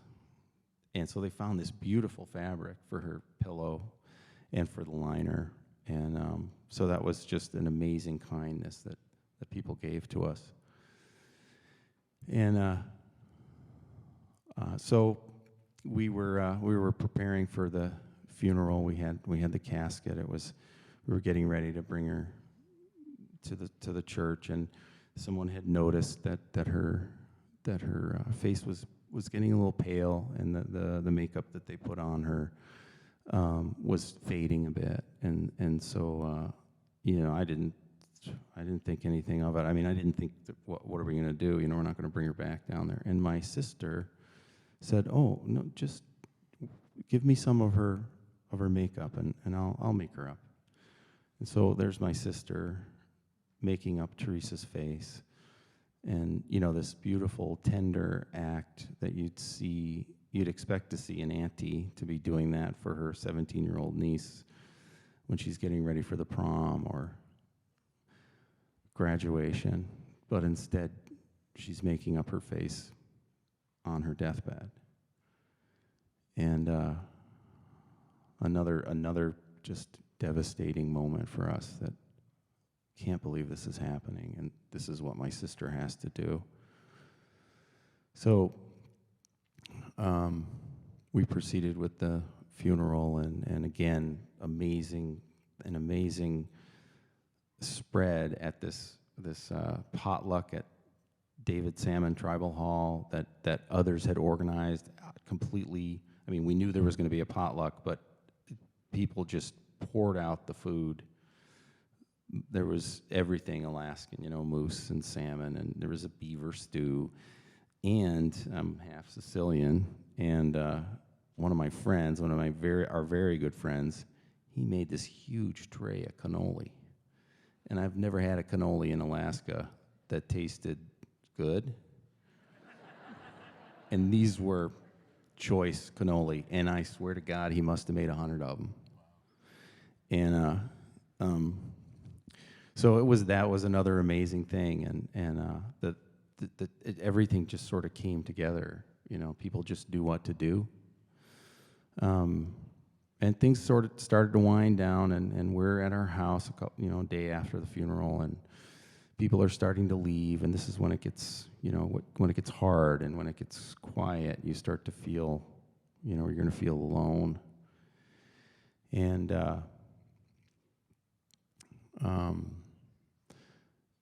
we were sitting in our living room with my in-laws, Francis and Teresa, and Raphael. A couple of other people were around, and Raphael was speaking to us in Yupik, and he was like instructing. It seemed like he was instructing us, and of course Norma understood him. I didn't really understand, and he would occasionally translate, and he would tell me what he was saying, but at the end, Norma then told me what he was telling us was that you can't carry your grief alone. And when it gets hard, you have to go out into the wilderness, and you have to give that grief away to the earth, because the earth can care for you. And I've found that amazingly that, that sort of like a light went on eventually, not right away. It took a little while to figure it out, but when things really got quiet, weeks later, when everybody was gone and we were alone, and we went out and we went up above the tree line, and I remembered what he said, and we got off the trail, and I just fell down and gripped the earth and just completely, I was wiped. And that was when I realized how powerful that was, that what he shared with us. That giving that up to the wilderness, going out into the wilderness and giving it away. What ancient wisdom. I mean, it's in the Old Testament, it's in the New Testament, this is something old that many peoples and cultures knew, and maybe some of us have forgotten it, maybe not in Alaska. But he's always with us when we always remember what Raphael said. And Teresa's always with us, of course. She's right here all the time in my mind's eye. Just 17, looking at me with a calm, sweet look on her face. And I don't see her all the time. She's kind of like the harmony. She's my harmony. When the melody's playing, maybe you sense the harmony, but you don't really pay attention to it. But then if the melody stops or changes, then you notice the harmony. And that's kind of how it is when going through life and just being busy, and then when things settle down, there she is. Now, the first time you told me this story, one thing that haunted me for a few days until we talked about it again was what happened when they after the accident. Were they, when they were in the water, and then so you answered that question for me. You called the coroner afterward. Yeah, I actually. So I needed to know how, what actually happened to her body that caused her to die, and I also needed to know if she drowned, and other people in the family needed to know. So I decided that I could not possibly bring myself to read the autopsy report. So I didn't ever want to see that. It wasn't prepared yet, but I would have been able to if I wanted to. So I thought, well, I'm just going to call the medical examiner. So I called the medical examiner. Then receptionist or someone answers the phone, and I asked for the doctor who I knew had done the autopsy. She connected me to him, and he answered, medical examiner, sort of, just sort of typical day. Matter of fact. Matter of fact, yeah. And I said, hello, doctor. I'm David Runfola, and I want to ask you about my daughter, Teresa. And there was a pause, and he said, oh, Mr. Runfola, I'm so sorry. And so I wanted to know, told him I wanted to know like what had happened to her, what were the injuries that caused her death. And I said, I'm a biologist, so I can understand the anatomical terms, so I would like some detail, but of course, use your discretion to determine what's appropriate. You I don't want to be crushed by what I hear. He described her injuries, and it was obvious that she probably died instantly. And I said, and what was the condition of her lungs? And he just said one word: pristine. I said, were they pink? And he said, yeah, they were pink. I don't know if you've ever seen lungs from an animal that's recently died. They're this beautiful bright pink. So that meant no water had gone into her lungs. Right. And that was true for both of the girls. They had died instantly. And just the other day, we were with two of her friends who wanted to come over to our house, and they visit us every once in a while. A couple of her best buddies from high school, and I told them some of this story, and their faces just sort of opened up, and their eyes lit up, and they said, I had no idea. None of us knew. All of our friends, we all wondered if they drowned. And this is 6 years later, 5.5 years later, and now they know. And so those poor girls, they were carrying that burden all those years, wondering. So that was it's really good to let that go for people, because it is, you feel terror when you think about it.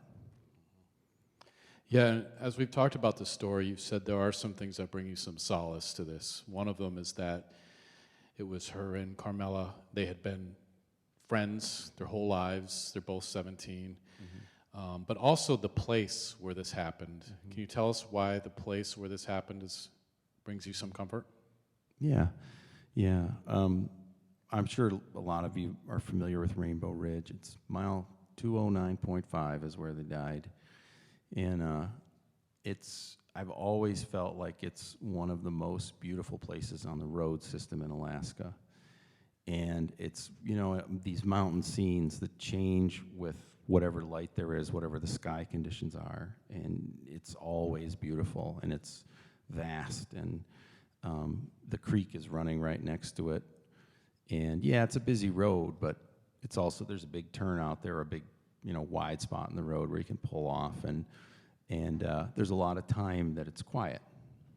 And when cars aren't zooming by, and it's another dreadful thing to say, like, well, there could be worse places to have to go to think about your child, 2 girls dying.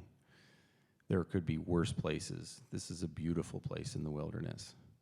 And so we go there, and we'll build, in the spring, we'll build a little cairn and leave some flowers and maybe some candles or some little things for the girls, little baubles. And what we do is, this is another Yupik tradition, we sit, and we bring food that the girls liked, and we bring tea made with ayuk, which is Labrador tea, and we will sit and we'll have a little meal. And what we do is, all of the foods that we're going to eat, we take a little piece and we make two little plates. And we have the tea, and we take those plates and we throw the food into the river, and we pour the tea into the river. And that's a tradition that, you give this food away because they're hungry. Your ancestors are hungry, and you want to feed them, and they want to eat with you. And so we're giving that food to the girls and the tea to provide them some nourishment. And it's kind of remarkable because the the Phelan Creek flows into the Delta, and the Delta flows into the Tanana, and the Tanana flows into the Yukon, which flows out to the Bering Sea, where these girls' ancestors and the girls themselves received so much life-giving food, and the culture is there, and so that it's like the food is being carried away, and it ends up, by chance, it ends up where their ancestors are. And so it's a really special place for us. And we often find out that, like, we'll drive down there and we'll see somebody else left flowers. And we won't know who sometimes, or someone will say, oh yeah, when I drive by, I always stop and I take a minute. So it's this shared, it's almost like going to a grave, that people can go there and just think of these girls. And then every fall, every winter, whenever it snows, DOT goes through and they clear it out, so it's gone. There's no like white cross with plastic flowers, and we can renew it every year, and start over. So it's really a nice place to be. Dave Runfola, ladies and gentlemen. Thanks. Thank you.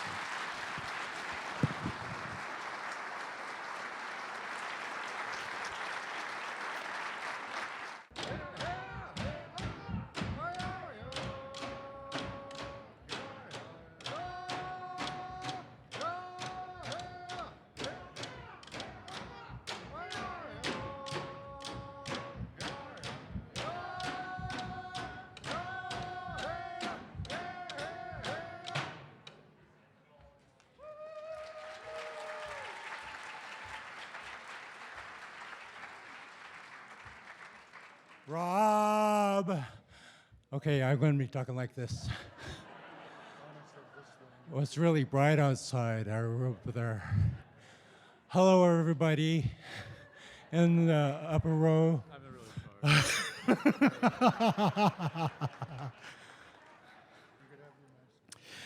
sorry. Polyglipsy, Pavamut Churugut, Uvangataga, Sikaluk. Hi. We have no word for hello or goodbye. The song that I was singing was a welcome dance. It's something that Nipaq people do. It's a welcome dance. It's also an invitational dance, so people could drum and sing. It's usually a time when visitors come into the village, or you're visiting another village, and you get a chance to check out the girls, and the guys could check out the guys, and while they're dancing. So we are the Pava Nipaq dancers. Pava in Nipaq means away from the sea or towards the mountain. And we are a local community dance group. We invite anybody who's interested in Nipaq dancing and culture to join us. We have 3 generations represented here tonight.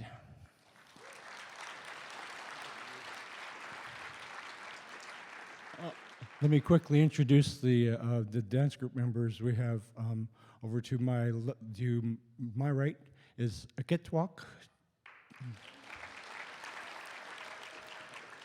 He's our 17-year-old son that goes to Effie Cochrane. 17 years old. So. And over to my left is my lovely wife, Anokuk. I'm not going to tell you how old she is. But so my Nipaq name is Asikaluk, which means bad boy, and her Nipaq name is Anokuk, which means little girl. So little girl married bad boy. It's not arranged. So, but and then over to right beside Amy is Matilda, who is 10 years old, right? Or 10 years old.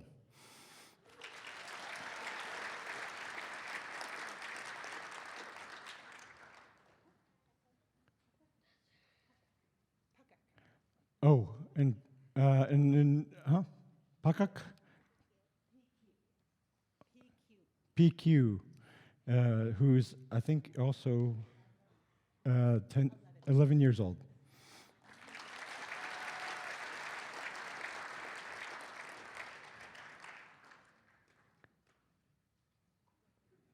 They've been dancing with their dance group for 2 weeks, by the way.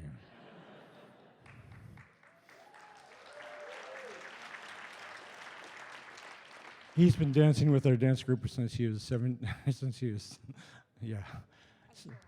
And Ashura is Ashura over on the very far right. And then we have Ugik. Flora Roddy, she works over at the North Star Borough School District main office. And then our oldest son, Akukasuk.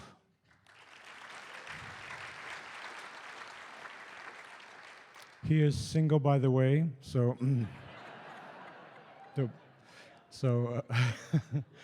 but and then his son is Terry Singyuk.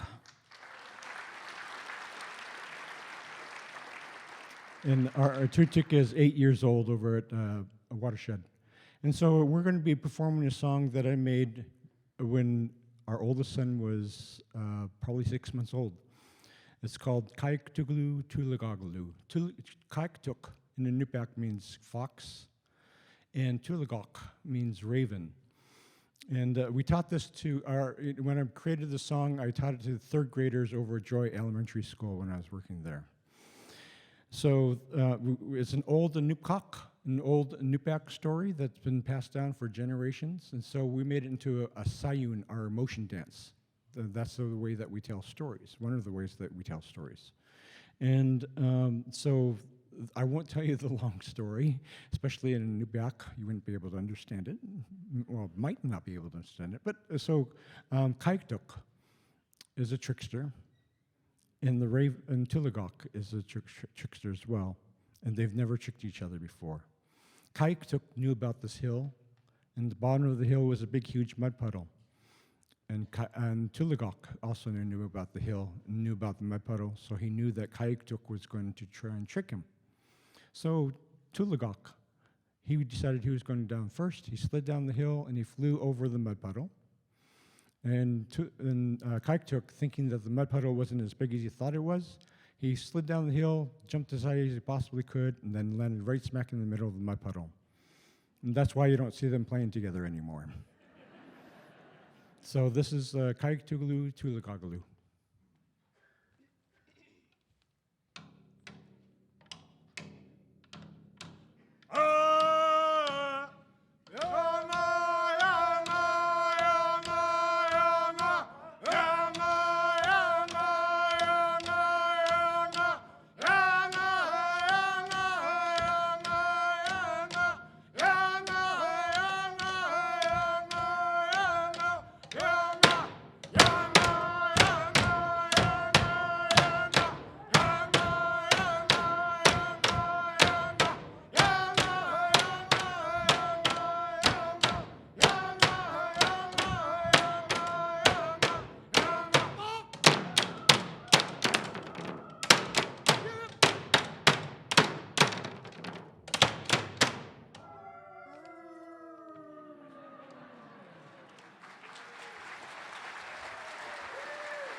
We want to say Queen Nakpak, thank you very much to Rob Prince for inviting us out here, and I wish you that you enjoy the rest of the evening and the second half. Queen Nakpak, thank you very much.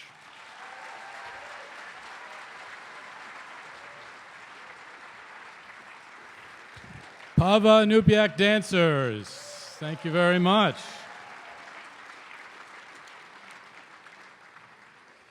All right, well, we're playing tonight by ear a little bit, and one of the things that we've decided is we're going to skip the audience storyteller, because we knew it was going to be terrible anyways.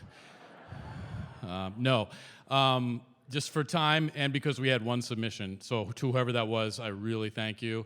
and we'll be in touch. But, don't call us, we'll call you again. All right.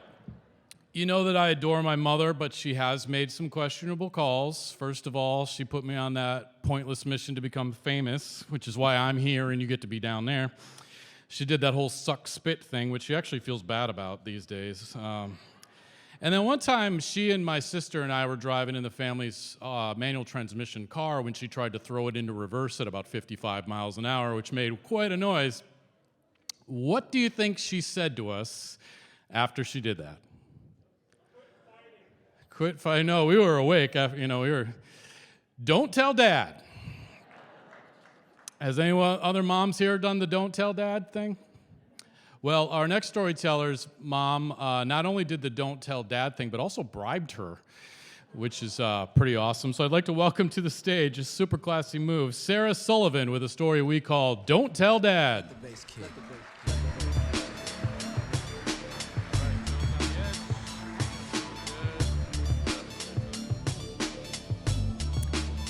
Good evening, everybody. I should start by telling you that I am the daughter of a very anxious mother. And it wasn't that emotionally disconnected anxious where she would hide in a room or keep us inside. She got us outside. She took us skiing and camping and hiking. But there was always this very panicked amount of love involved in everything. She was our wiffle ball pitcher, and she would stand there and throw the ball at us and then duck. But she came by it honestly. My grandfather was in the U.S. Navy. He was a medic, and he served in Guadalcanal. And then he came back and got into the insurance business, and he was an insurance adjuster. And so every day, he was dealing with everyone's worst possible scenarios, from fires to floods to accidents. And he would take those home and then try to teach his children how to keep themselves safe, which eventually just created terrified children who then went on to become terrified parents. We grew up with all of these crazy kind of different rules. I mean, we knew helmets, safety vests, all of that good stuff in utero. We knew that before we were even born. We're talking about other level recommendations that some of them we never quite figured out. We weren't allowed to go to the fair unless we wore long sleeves and long pants. And my sister and I have still tried to figure out what happened that made us have to wear this full bodysuit to go just to the Tanana Valley State Fair. And we kind of went, germs? Do you think disease? I don't. And she goes, do you think accident? Like sharp metal flying? And we still don't know, but we figured both. He probably saw both. My mom's probably envisioning both. And we also were never allowed to even drive next to something if there was a box, if there was a small bag of trash on the side of the road. Just don't look just keep driving, slow down if you have to. There could be somebody sleeping in there. So we're watching for crazy things everywhere. But I wasn't an anxious kid. I loved to sled and I loved to get outside. And my mom knew that was kind of a reward for me. And so sometimes when she would have classes at the university, she was going to school to be an elementary educator, she would take me to like a class or two, and I thought I was so brilliant. I was getting all of the inside details on what my teachers really thought of us and what all the skinny was and how they were trying to manipulate us in class. But she usually would reward me with something like, okay, we'll go sledding. If you sit through the class and you're really, really quiet, I'll take you sledding. And so one day I was off school and she had a class to get to, so I sat patiently in class and I knew I would probably get a sledding ride after that. But she was also smart enough to know that if she walked me to the bigger hill, I was gonna spend a lot of time there. And then she was a busy mom. She had my sister, she had my brothers, she had all of us that she was taking care of. And there was a hill kind of right between the Patty Center and the dormitory, where at the time there were no signs or anything that said, do not sled here. So it was like, you know what, one quick run, you'll be okay. And so she looked around, because she's very anxious. And she went, you know, if you go down this hill, it's very possible that you could slide into traffic or slide into the parking lot and a car could hit you. And I went, you're right, Mom. You're right. So she said, we've got to put something there so you don't slide into traffic. I'm going to park the car at the bottom of the hill so you don't slide into traffic. And I said, sounds good, Mom. I get my sled right in. And my sled was amazing. I've never seen them made since, but it was just this sheet of plastic that would roll up into like a tube, and it was buffed on the bottom, and it was really fast. I've looked for it for my children. I can't find them. I sort of understand why they don't make them anymore, but you know, it was, for a kid, it was perfection. And so I start tromping up the hill, and I'm imagining myself flying down this hill, and my hair would be blowing. And honestly, when I was little, we always pretended to be Ghostbusters in our sleds. Like, we were off to go bust ghosts somewhere, and I was in charge, and my little friends behind me had to listen to me. And so I had this all in my head. And you know that feeling when you stand on top of a sledding hill and you look down and everything looks really small. And I remember seeing my mom kind of standing in front of this green Volkswagen Rabbit. And I just kind of went, that doesn't look right. Like, but, you know, Mom worries about everything for me. So I get on my sled, and I just take off down that hill right towards her. And in a moment, we both kind of locked eyes and went, oh, no, this is dangerous. This is the worst. But my mom was super active with us. She was excellent. And those years of wiffle ball practice, she knew what to do. She spread her legs, and she got into a pitcher's stance. And I was too panicked to do anything, so I'm just holding onto my sled, flying at my mom, who's getting ready to either tackle. I wasn't sure. I was just, Mom's got me. I just had to know Mom's got me. And she's right up against the back of the car. And right at the last moment, as I'm flying right at her, she catches my face. And my legs fly underneath hers. My sled goes forever because it's awesome. That's what it does. And she's just holding me by the face. And I just look up at her. And she looks at me and says, "Don't tell your dad." And I look up, and I pull out my baby tooth. And she looked at me and said, "Do you want a Happy Meal?" And I said, "Yes." And she said, "Well, if you don't tell your dad, I'm gonna get you a Happy Meal." That night, I had a Happy Meal. The Tooth Fairy came, 50 cents. And I've realized now, because I'm a mom, and now I am a very anxious mother, very anxious. And I'm doing the same things that my mom did, that panicked love of just trying to let your kids be free, but also keep them as safe as you can.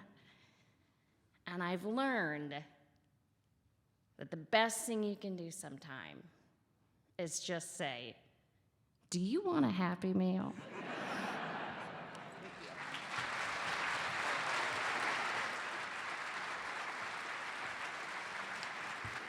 Sarah Sullivan.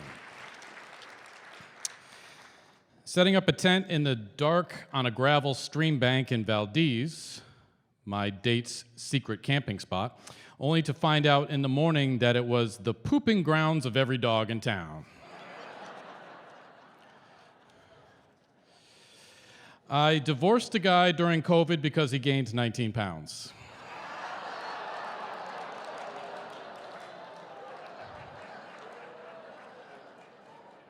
So glad you're here tonight. I took a woman to dinner, and she would go from the table to table looking for scraps for her dog. Well, what's so wrong about that? All right, our last show was almost exactly 2 years ago, and at that show, we had a man on telling a story named Tom Bockert, and his story was about walking through the frigid fog of a November night and seeing a silhouette of a figure who called out to him, "Quick, come pee on my hands." And I thought, wouldn't it be great to get that other guy's side of the story? And I thought, but what are the chances I can find this guy? But you know, I did a tremendous amount of really top-notch detective work that in no way involved him just emailing me out of the blue. And we found the guy. Please welcome to the stage Matt Irinaga with a story we call Sticking Together.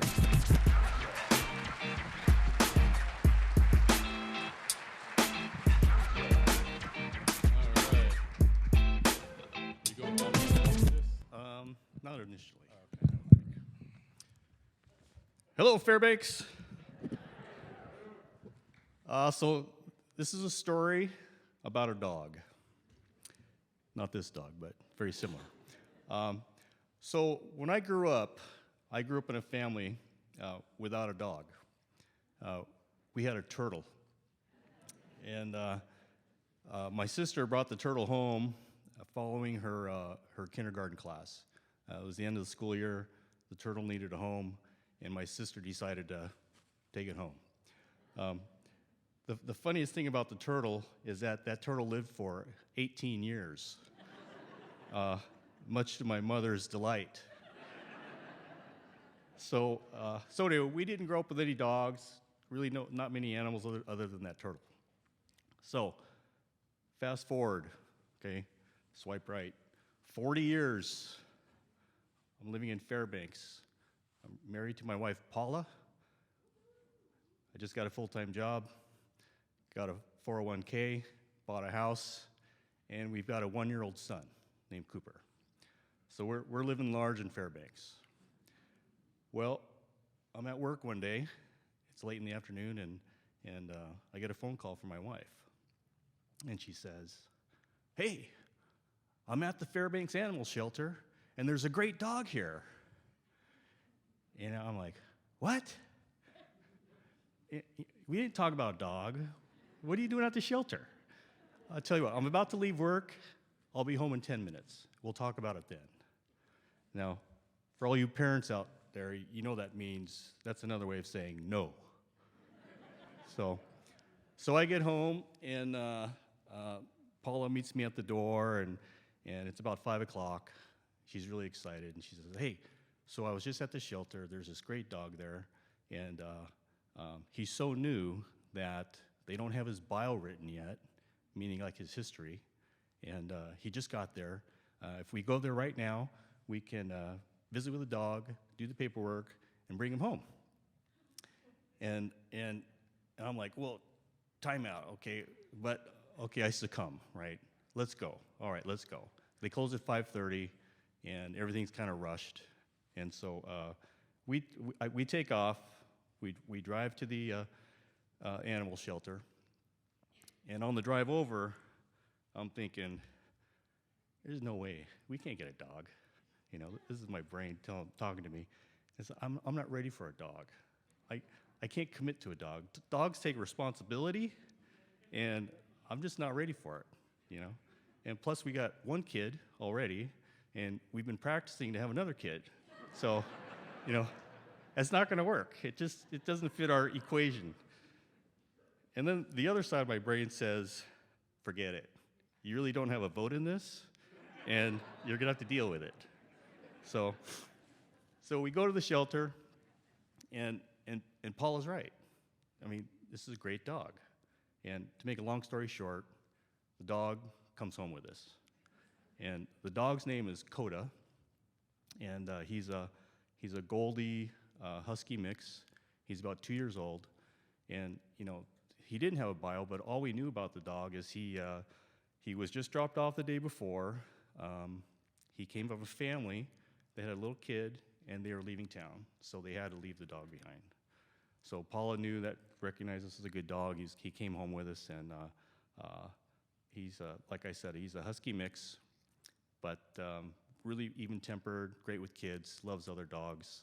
And one of the best attributes about Coda was that he had like an Akita tail that was like a full curl ram that he would kind of hold off to the side, and then his ears were floppy. But when he was excited or really happy, they would stick straight out like this, and he looked just like Master Yoda, you know. So Coda becomes part of our family, and as Paula predicted, he worked out great. Now, fast forward again a few months, 6, 7, 8, 9 months later. It's now Thanksgiving morning. It's Thanksgiving 2006, to be exact. And I tell Paula, hey, I'm going to take Coda for a walk. We're going to go up to the community garden, and I'll be back in an hour. So I should also mention, we now have a 1-month-old kid. So we've got 2 kids now. And so Quinn, he's a month old now. So we've got like the house, 2 kids, the dog, and 401k, a mortgage, and also a minivan. So we are like, you know, we're living the high life here in Fairbanks now. You know, we're kind of living the dream. So anyway, I tell Paula we're gonna take off and go for a walk. And so she says goodbye, and we lived in the Island Home subdivision right across the street from Snedden Park. And so I got dressed up. I'm wearing this parka, plus a bunch of other layers. It's 28 below zero.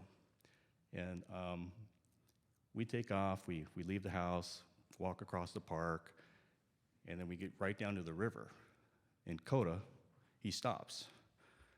And he kind of looks up at me, and he says, hey man, let's lose the leash, okay? Let's lose the leash. It's cold, I gotta stay warm. I need to stretch, I gotta run. And I look at him and I say, all right, but don't do anything stupid, okay? So I unhitch him, and it's early in the morning, it's 9:30, there's no one around, it's real quiet, and it's Thanksgiving morning. And so, you know, once I unleash Coda, he pretty much takes off. You know, starts running around and rolling in the snow and sniffing over here and sniffing over there, but he's okay. We've done this before, and he usually would come back with voice command, you know, not always, but usually. And I'm not worried, because there's no one there. There's no one out there, right? It's quiet. So we're walking along, and we head up the river towards the community garden, right along the Chena, and we get to the community garden, and we walk up the embankment of the river, and there's a parking area there. And I'm walking along, and Coda's about 15 feet away from me, and he's doing his own thing. And as we get closer to the garden, I look over, and I need to grab the mic here now. He is on the ground, but he's writhing in pain. He's like rolling around like this, and I'm like, oh my God, Coda, what is wrong? And so I run up to him, and the first thing I notice is his tongue is stuck out. It's about, I'm not kidding you, it's about at least 12 or 15 inches long. And I'm like, holy cow. And then I noticed that his tongue was extended, but it was also twisted. So he had put his tongue on the bottom of a steel fence post, and in the process, he rolled.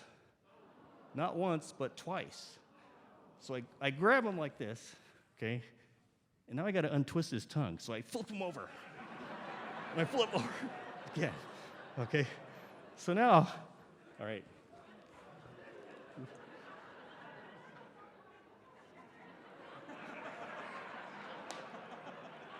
There we go.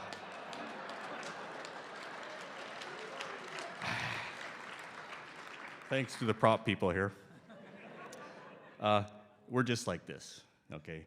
But I have to be close to this post because otherwise his tongue's all stretched out, right? So his tongue is untwisted, and he's still stuck to this post. And I'm going, Coda, what did you do? And he looks up at me and he's like, I don't know. You know? and so, okay, I gotta switch hands. So we are literally like this, all right? Anyone's first inclination is like yank, right? Yank. Well, I yanked and it did not come off. And so now I'm taking my left hand, I take my glove off, and I'm pinching his tongue, and I'm trying to get it off. And it is not coming off. This tongue is stuck. It's not like it's stuck. It's like it's welded onto this post. And I notice now that he's bleeding, right? In his panic, he had rolled over and bit his tongue, and now there's blood dripping down his tongue and onto my hand. And I'm actually thinking, well, that's actually keeping my hand warm. So I'm like, all right, Coda, we're gonna be okay. I'm trying to, calm down and talk nice to him, and he's actually kind of calmed down now, and he's kind of looking up at me and trusting me to do the right thing. So I said, okay, I'm gonna take my hand, Coda, and we're gonna warm it up, and your tongue's gonna come right off. Okay? Well, yeah, that does not work. All right, so then I say, all right, Coda, let's go to plan B here. I'm gonna breathe on it, okay, Coda? So get ready. And so I got to get in position. And as I look down, it's about this time I notice that this fence post is like the Instagram, Snapchat calling card of all the dogs in Hamilton Acres has come here and left their message. And it's like a stalagmite of pee. And so I have to get down low, and I go,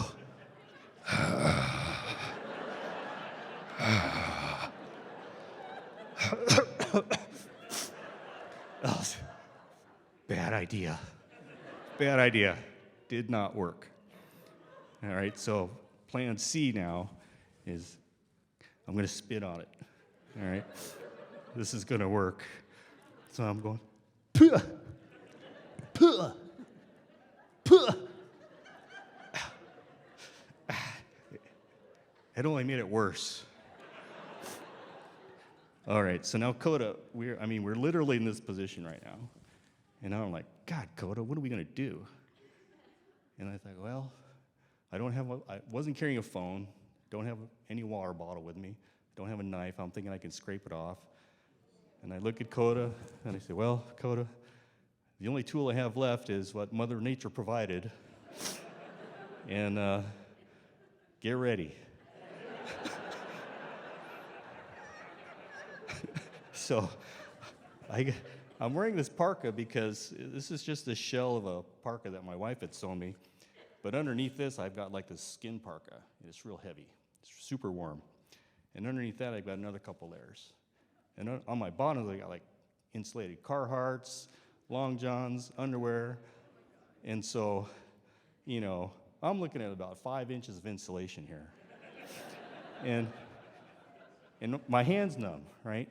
So in order for me to perform this act, I gotta really work hard to even find my fly. And not just that, it was actually kind of up here, really. And so I gotta like get way up on my knees, and I'm struggling, and I can't really see. And I brace Coda, and I'm shooting blind from the hip. And and I'm using something kind of like a BB gun, and I wish I had a shotgun. You know? Remember, it's 30 below, okay? 28 below. All men are created equal at 30 below. Okay? So,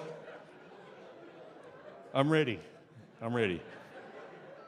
I can't really see what I'm doing, but I think I'm ready. And so I warned Coda. I said, okay, Coda, here it comes. Get ready. And I wait. And I wait. And I'm like, Coda, I'm out of bullets. I can't go.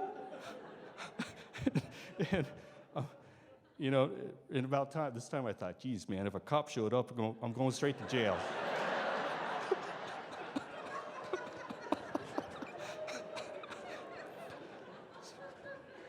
So I'm kind of dejected. And I sit back down, and then, you know, in hindsight, I was thinking, gosh, this is probably the beginning of my prostate problems. So, hey, shout out to Fairbanks Urology over there.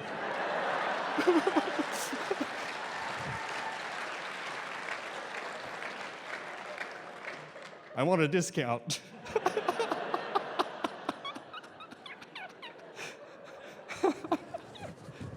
Okay, back to the story.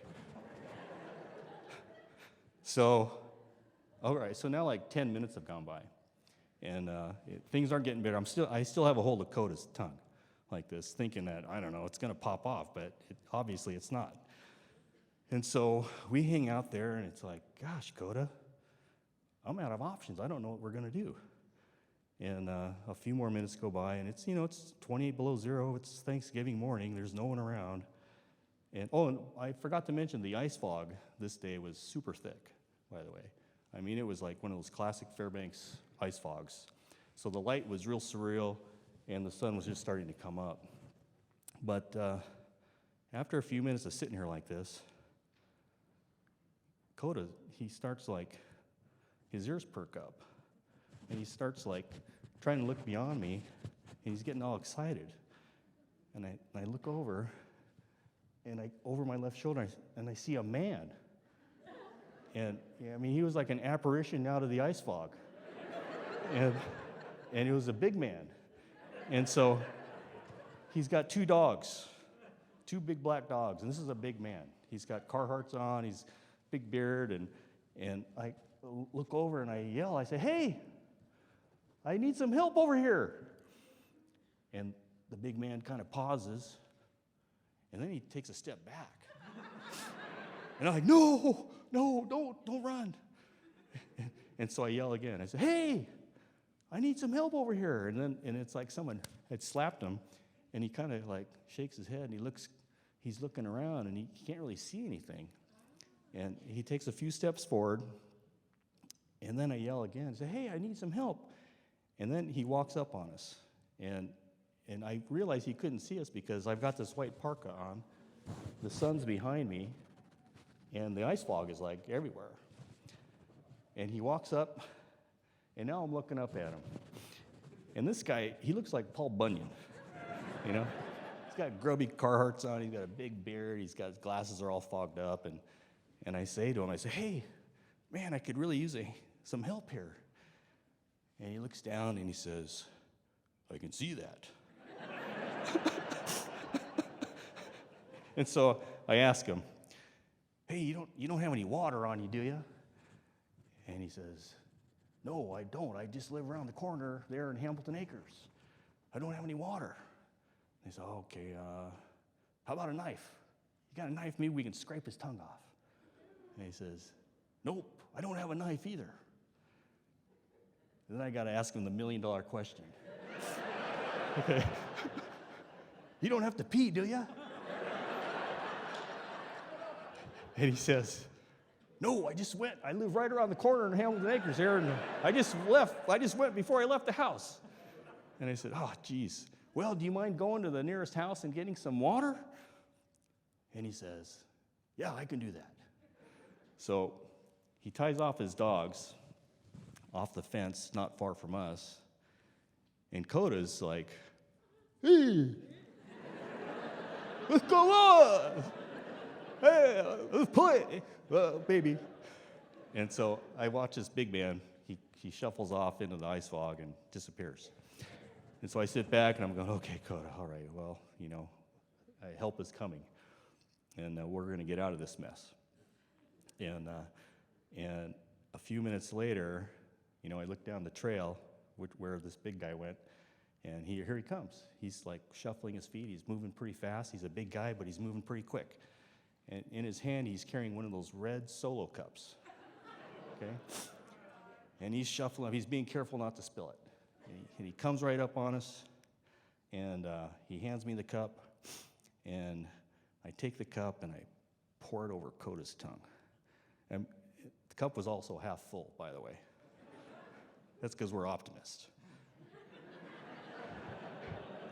I pour it, and then boom, last drip, tongue pops off.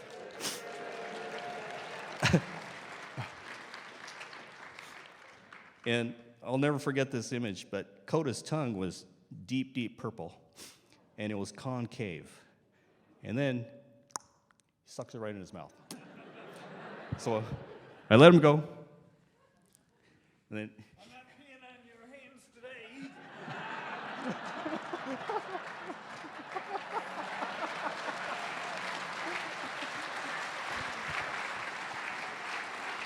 We just have a little surprise for Matt. This is Tom Bockert. The two have not seen each other since the incident.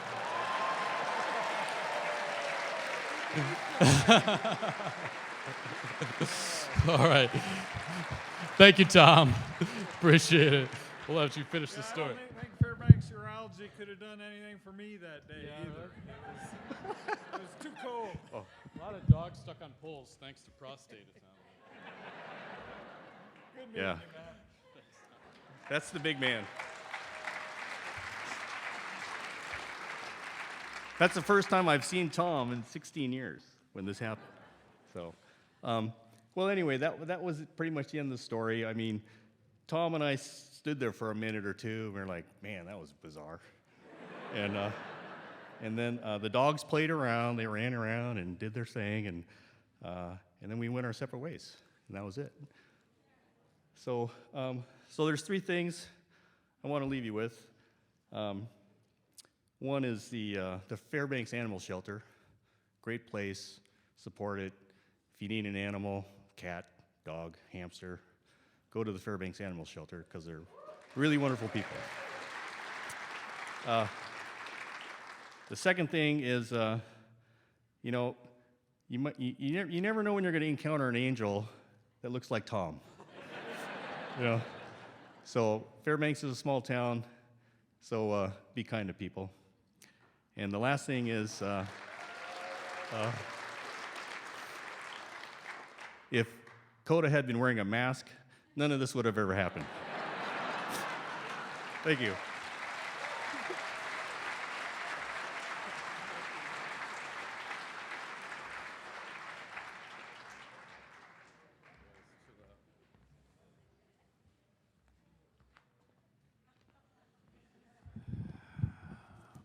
Matt Irinaga, everybody.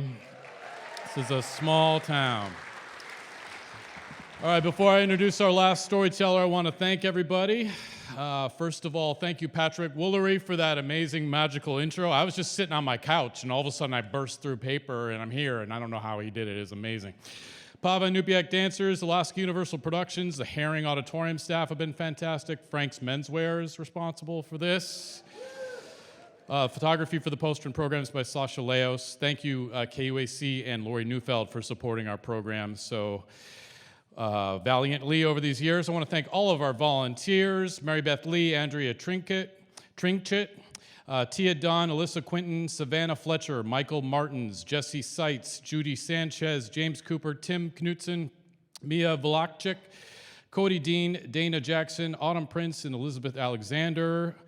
I think we got all of that. All they do is volunteer for free tickets and a free t-shirt, but it's a cool t-shirt, you know.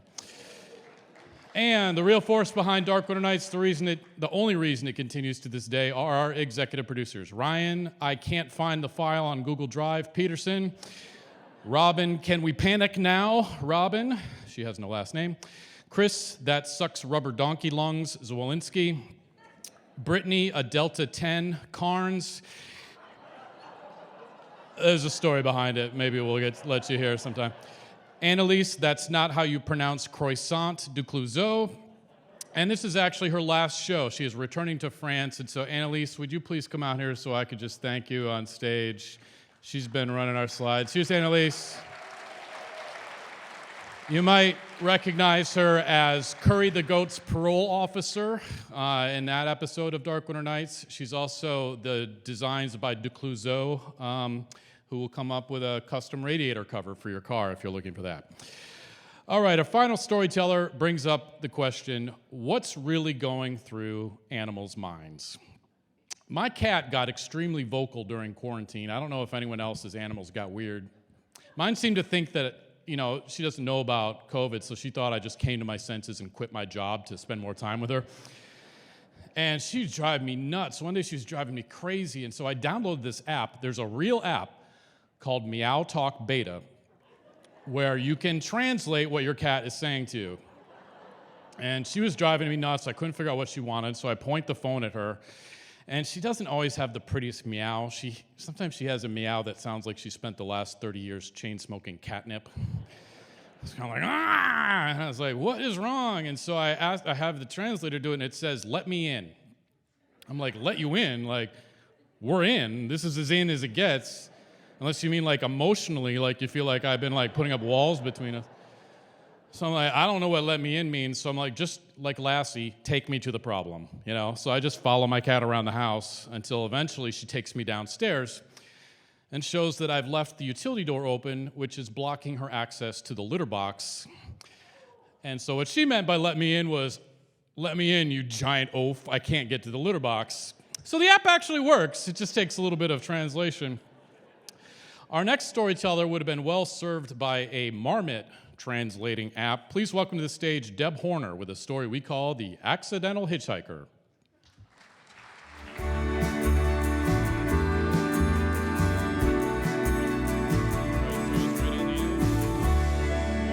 we go. Good evening, Fairbanks.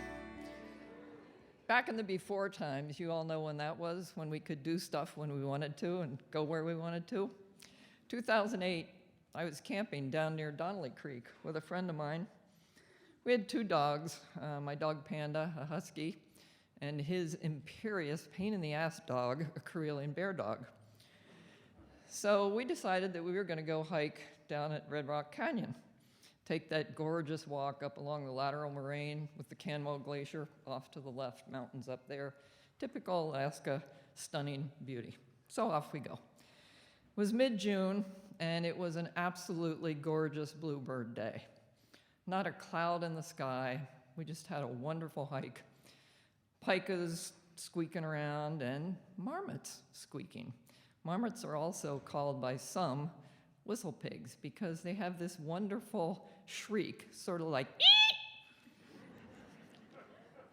So we kept hearing them, and we turned around to go back to get to the vehicles. And as we head into Red Canyon, both dogs start going a little bit on alert. So my friend Brad and I are looking at each other thinking, what's going on? And then we heard, eek! And it kept going, eek! So I'm looking around, you know, you got big canyon walls up there, and I thought, well, maybe it's up there, climbing around somewhere. Oddly enough, the closer I got to my truck, the louder the squeak got. And all of a sudden, both dogs just run right up. Fortunately, they were on leash, but they go right under the truck, and there is a cacophony of me, me, me, me, me, me. So we managed to pull the dogs out, loaded one into a car and loaded mine into the truck, and of course he's bouncing around in there barking. And then we both went over and looked under the truck. And sure enough, there's Mr. Marmot sitting on top of my spare tire. Have any of you ever tried to get the spare tire lowered on a Toyota? You got this long rod, about yay big around. It's got this little doohickey on the end that you're supposed to stick into some remote little hole in there and then wind it down, and slowly it comes down. Well, bad design, especially for those of us who are somewhat mechanically disinclined like myself. But I handed it over to the guy and said, here, you do it. He couldn't do it. You can't find the thing you're supposed to put the rod into when there's a fat, furry marmot sitting on top of your tire, squeaking at you. So we're looking at each other, saying, well, maybe we can prod him out of there. So we didn't want to hurt the little guy. So we start just sort of prodding him, and all he does is meep, meep, meep. I'm thinking, I got to go home. It's Sunday. I have to work tomorrow. So Brad, being a guy, says, well, why don't you just try driving the truck up the road out of here and go as fast as you can and then stomp on the brakes? Sound like a good idea? That little he was tenacious. Probably did it 3 times. No marmot. He's sticking in there like glue. So we had another confab. And I said, well, what's the next bright idea to get him out of here? I don't know. There was only one alternative. He was going to hitchhike to Fairbanks, Alaska, approximately 150 miles away, on a highway where you routinely go 60, 65, sometimes 70, depending what kind of driver you are. The thought of this hairy little marmot sitting on top of my spare tire, gripping on for dear life, I assumed, flying up the highway, just filled me with a great deal of angst. But I didn't have any alternative because he wasn't getting out of there. So off I go. As I'm driving to Delta, I'm thinking, I'm probably breaking about 15 fish and game laws by doing this, transporting wild animals, blah, blah, blah. Get outside of Delta, and you all know where that gas station is on the left as you're driving into town. I need to fuel up. So I drive in, stop the truck, start filling it up, and of course we hear meep, meep, meep. He's singing away, and there are other people at the gas station. And they're kind of going. So of course I did too, like you do on an airplane.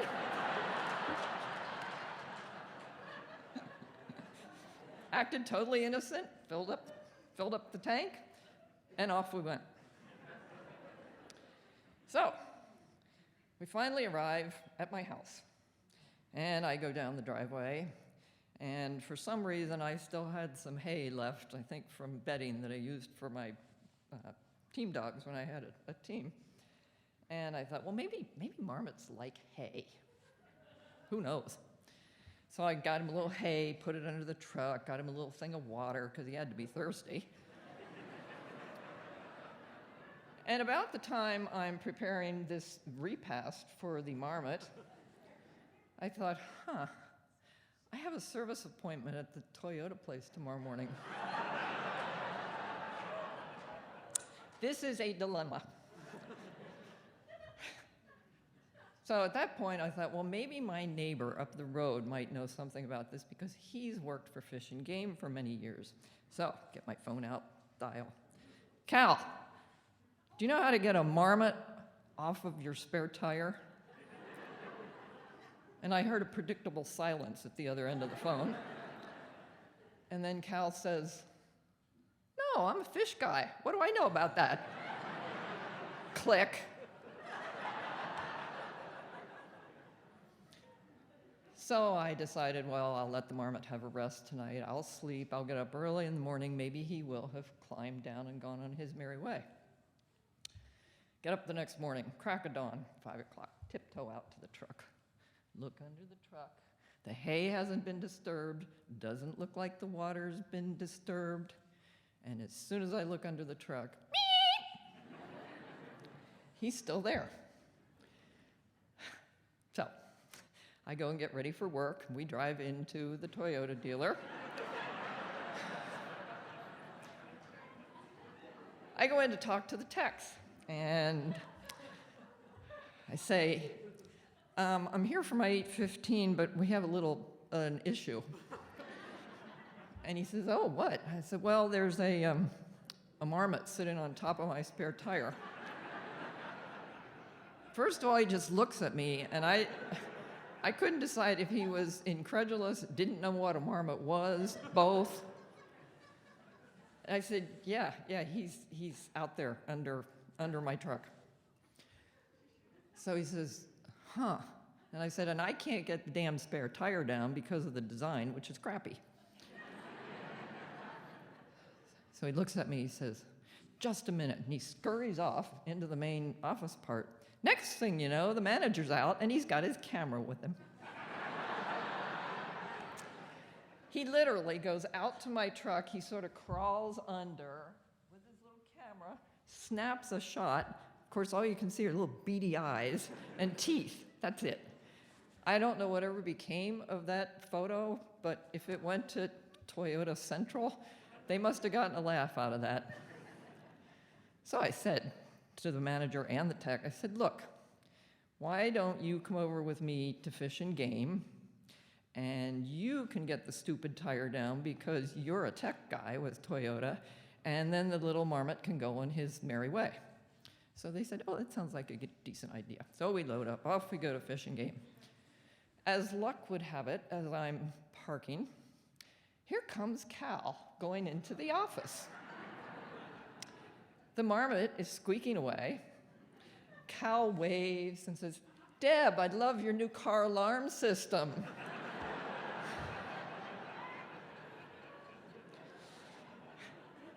I really didn't need that at that point, but...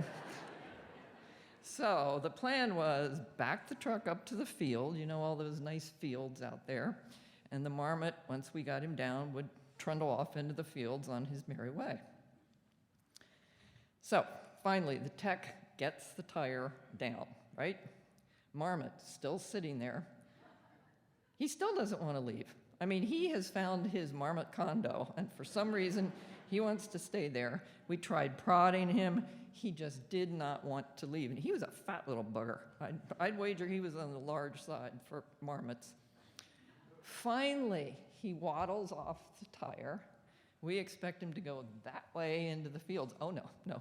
He turns that way, heads straight for College Road, and I'm thinking, he's going to be squished. I swear, he gets to the crosswalk. He looks both ways. Across the road he goes, and down into Noise Slough, never to be seen again. So you ask, what goes through an animal's mind? Well, according to Link Olson, who is curator of mammals at the museum and also the to-go guy for anything you ever wanted to know about marmots, they are notorious hitchhikers. They've hitchhiked all over the place, and apparently it's actually a conservation issue because they have very specific habitat areas, and so they hitch a ride and they go off into these other areas. But, you know, even if he was a hitchhiker, I can't help but think that poor marmot had to have been saying to himself, WTF, what did I do?